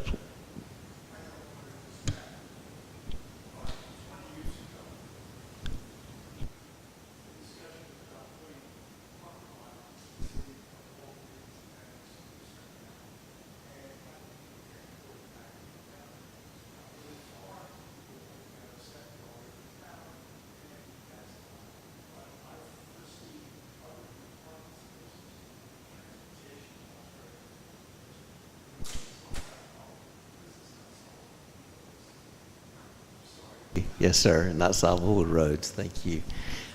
All right. Anyone else that would have a question or would like to speak before we let the board make their comments? Okay. Mr. Allen. Yes. Mayor, I did have 2 comments that were submitted by email. Okay.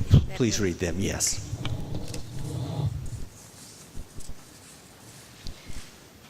This is from Deborah Ludkins. She says, I am against the Indigo rezoning because of the adverse impact on our public services, fire and police departments, water, sewer, electric, transportation, traffic, intercity roads, and parking. This is from Sharon and Jim Lightbourne. We live at 316 West Street, Southport. We urge the Board of Aldermen to support the Planning Board's recommendation to decline the current proposal to develop Indigo Phase 2. In public meetings, residents of Southport have consistently raised concerns about the proposed size of the development and, given its location, the resulting impact of traffic in Southport. We think the Planning Board provided a very sound rationale for the unanimous recommendation. We understand it was not within the Planning Board's scope to consider the financial aspects of the proposal. As the authors of the 2 fiscal studies confirmed, these 2 studies were not annexation studies. With rising costs and increasing demands for services, the long-term fiscal benefits to the city of annexation are highly questionable. In fact, long-term studies indicate that in general, annexation of residential areas often do not provide a long-term financial benefit to municipalities. There may be other benefits of annexation, but studies have concluded that hope of financial benefit by itself is not a wise justification for annexation. So we urge the Board of Aldermen to support the Planning Board's recommendation. Having said that, we hope these remains a way to find common ground with Bald Head Island Limited and East-West partners, as they have said they wanted to do. We think they are already areas of common ground on which to proceed.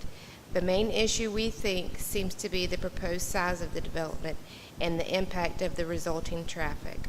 We understand that current zoning permits about 550 dwellings, and that number appears consistent with the CAMA land use plan. Are there ways to get to that as a maximum target number? For example, does more dense development than R20 permits, but with more open space help? Through grants and other funding mechanisms, could some of the land be purchased for conservation? Could the medical offices be eliminated given the projected traffic they will cause? We hope that common ground can be found so that the resulting development is beneficial for Bald Head Island Limited, East, West, and Southport. Thank you. Thank you. Alderman Allen. Thank you. Mr. Carroll. I'd like to take this time to thank Chairwoman Hodgen, who did an exceptional job at the planning board meeting. Very eloquent. It was exceptional. I was very happy with that. The other members of the planning board who participated in the committees and studies, researched, and also city staff. I think that what has played out over the last 330 days has been exactly what should have played out. Our city staff and the planning board have done the right things. I appreciate East-West Partners and Bald Head Island Limited participating and showing up and having the conversation with us. It appears they are willing to discuss density and to discuss what is really best for Southport. Even if we do not get, even if we deny this, I don't believe that the 550 homes will be developed in the ETJ outside of the city limits. I believe that it will be purchased by someone, if not East-West Partners, then somebody else who will develop it inside the city limits. It's not a done deal. I've heard so many times that we've got this gorilla that's pushing this down our throats, and that's not the case. We've got 6 people that will make this decision at the recommendation of the planning board, and we've listened all throughout the process. We've heard every citizen who has shown up and voiced their concerns, the emails and the phone calls. So I appreciate that. I would say continue to stay in touch, as it seems we may be voting on this in September. Thank you, Alderman Carroll. Alderman Alt.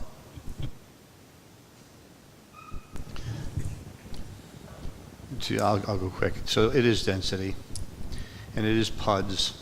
PUDs are fine as long as they're in somebody else's backyard.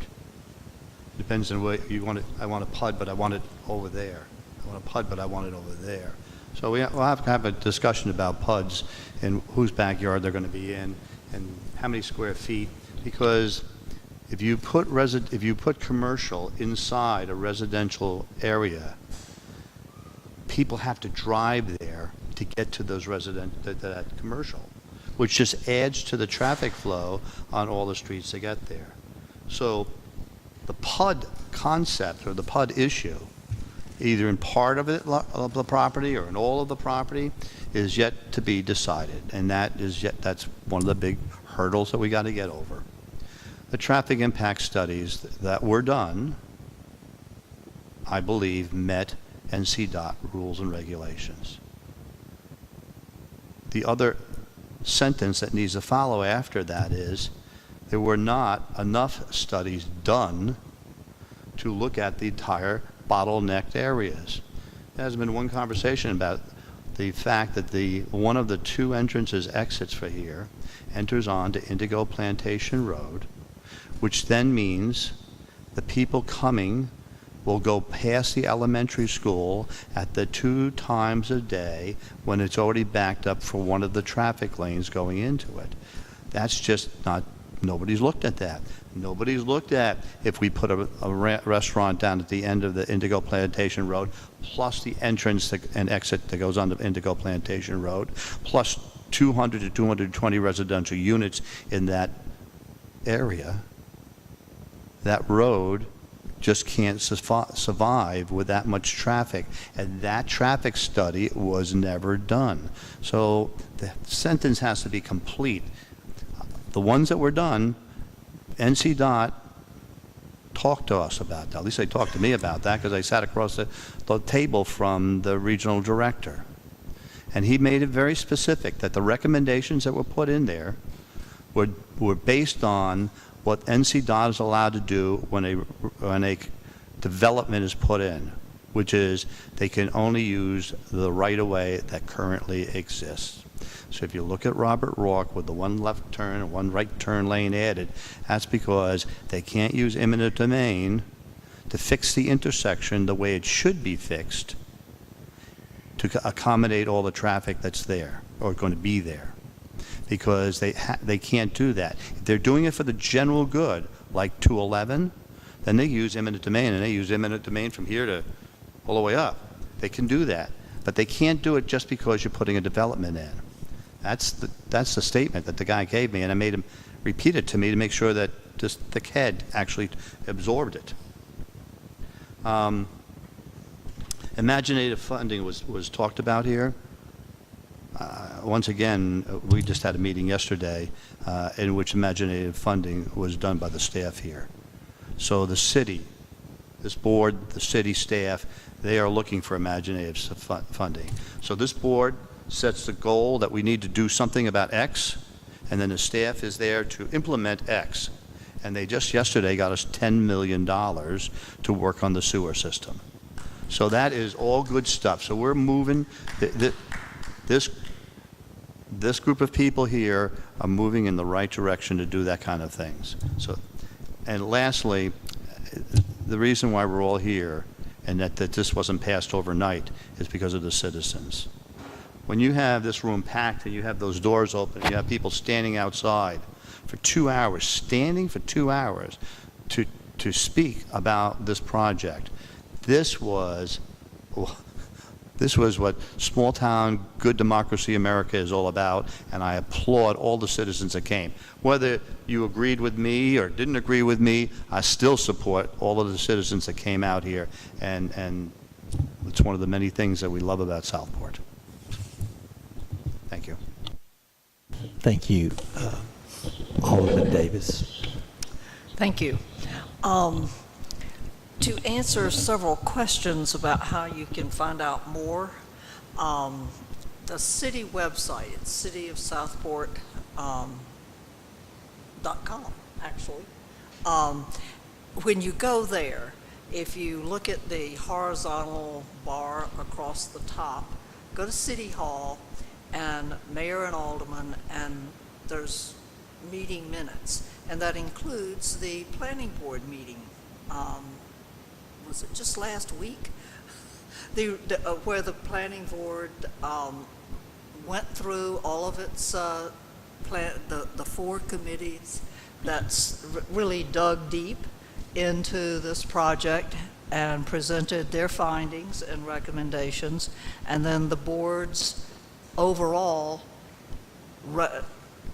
overview of what all of that was, and then the recommendations. It is extremely informative. So that there's a video of that meeting, and in addition, on the website there is a something at the bottom of the page, among other things, that says Indigo 2 documentations, and it's all the documents that have been submitted. So that will help you see some of the things that you might have missed. I really appreciate everybody being here tonight. I took a lot of notes. You've called things to my attention that I had not actually thought of, and I know we'll hear from all of you again, which is a good thing. We have another public hearing next week on August the 11th. Is that correct? That's, our public hearing has to be noticed, so it'll be September 8th. September, okay. September But of 8th. course, you can also speak next Thursday night. Please, public comment, yes. Yes. So this is far from over, and I want to thank especially the planning board. I attended that meeting, and I was extremely impressed by the quality of their work. They are volunteers, and they did an enormous amount of work on this. And what they did, if you watch that video, I believe that you will be very proud of this planning board. And I thank them now. Thank you. Alderman Lombardi. Yes, I came here to listen tonight, and I'd like to thank everybody for their opinions and the planning board for the fine job that they did. Thank you.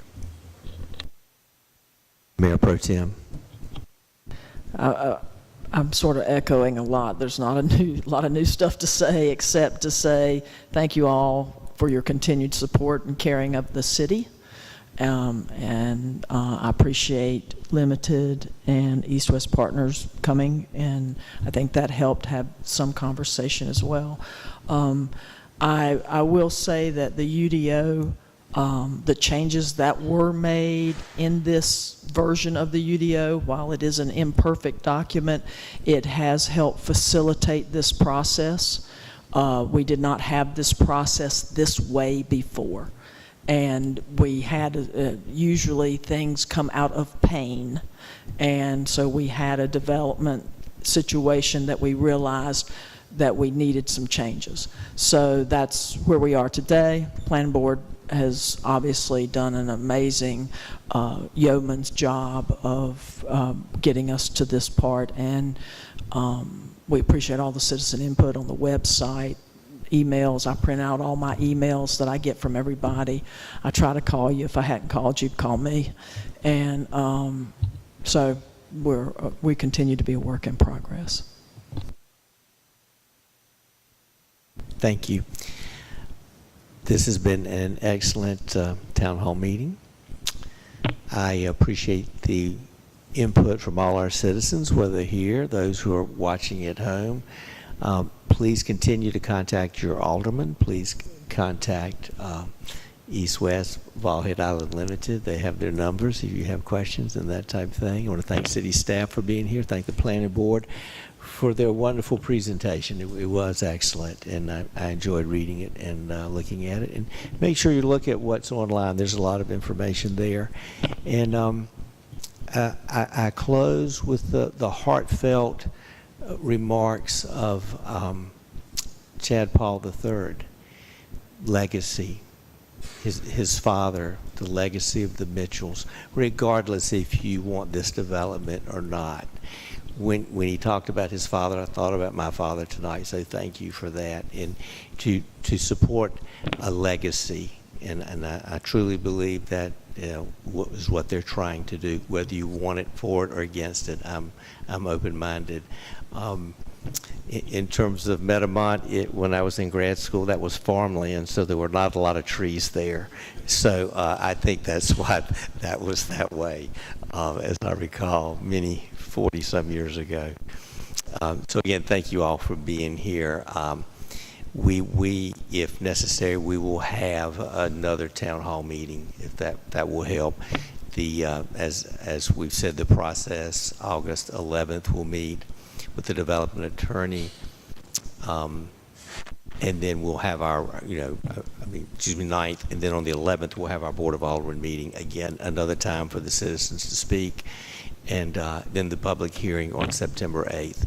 And we will keep you informed. There'll be no decisions made at this meeting, August 9th. This gives us a time to meet with the development attorney. So that's where we are right now. I appreciate, again, everyone being here.